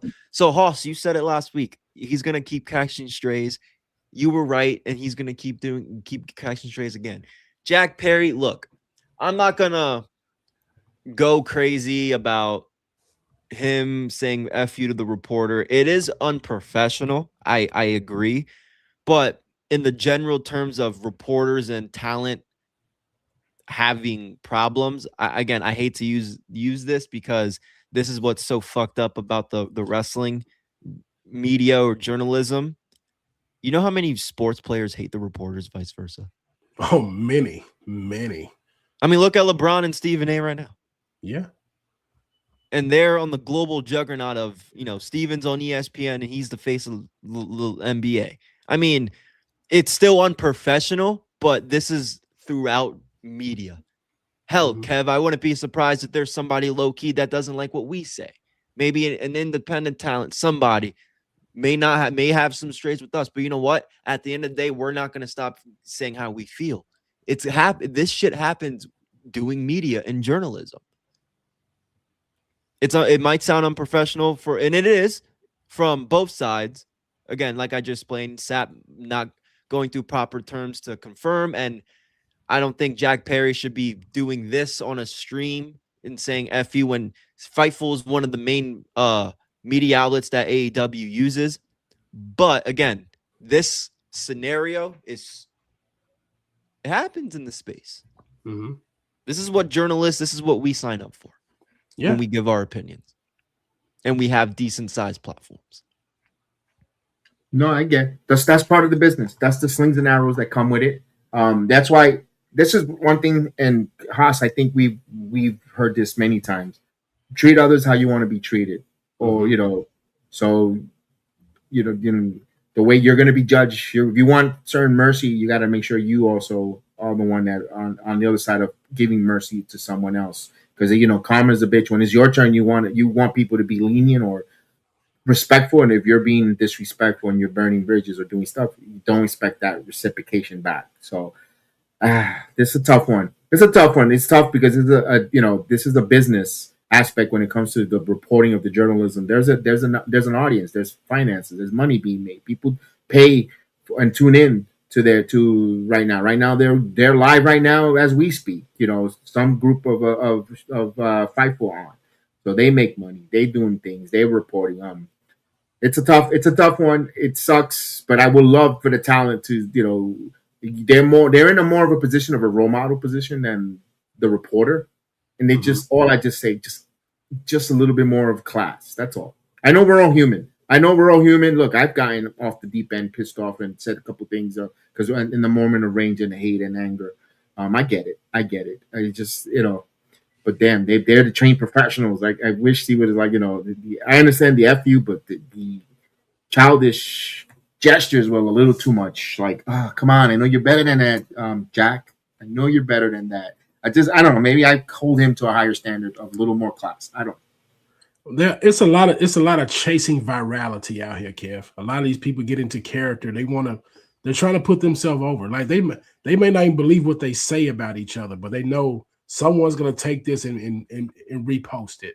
They're gonna put it somewhere. This is gonna get me over. They're constantly just trying to big up their brand. So a Jungle Boy could have been full of shit talking about Sapp just then. He don't care. He just knows, hey, someone's gonna view this. I'm son of a big Hollywood star. Someone's gonna get me over. Let's go. Like Richard made a good point.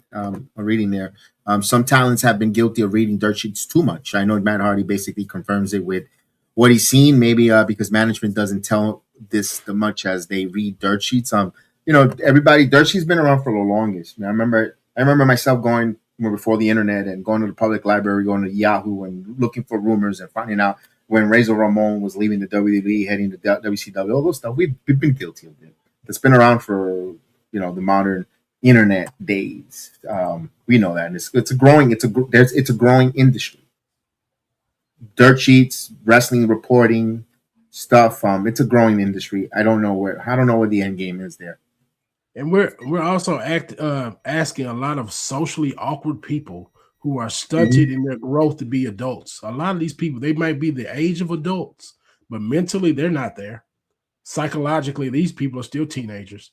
They're just living out fictional dreams, and we're asking them to be adults, but a lot of them will never reach adulthood mentally, and that's a sad case of where we are. Yeah, no, I agree. Well said.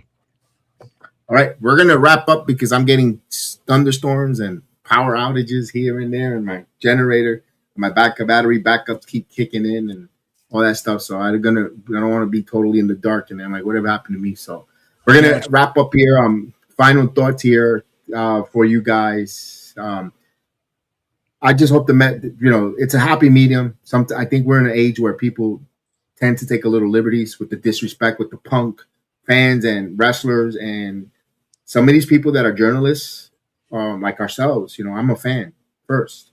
Sometimes we tend to fall out of professionalism to fandism, and it's a thin line. Like there's a thin line between love and hate.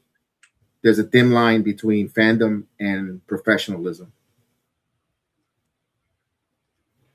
Yeah, no, I agree.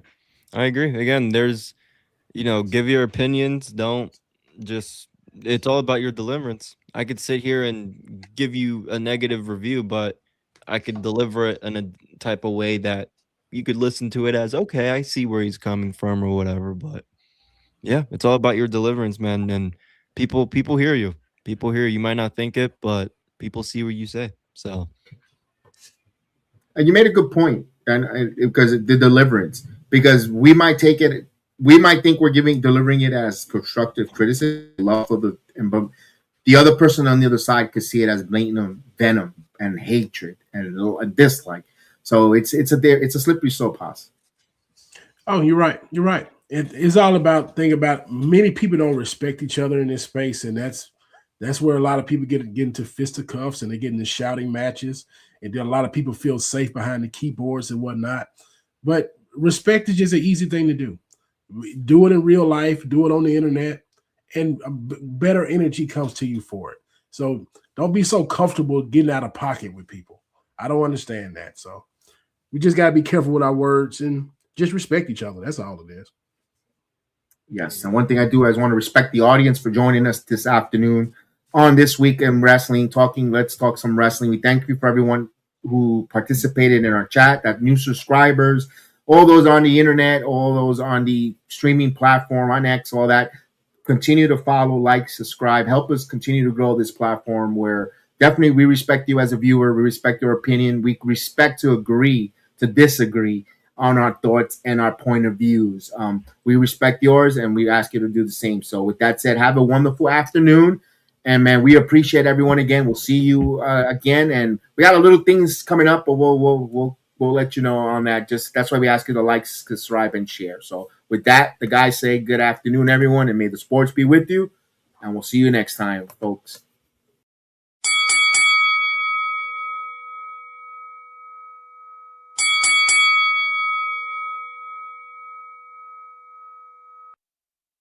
How do I say goodbye?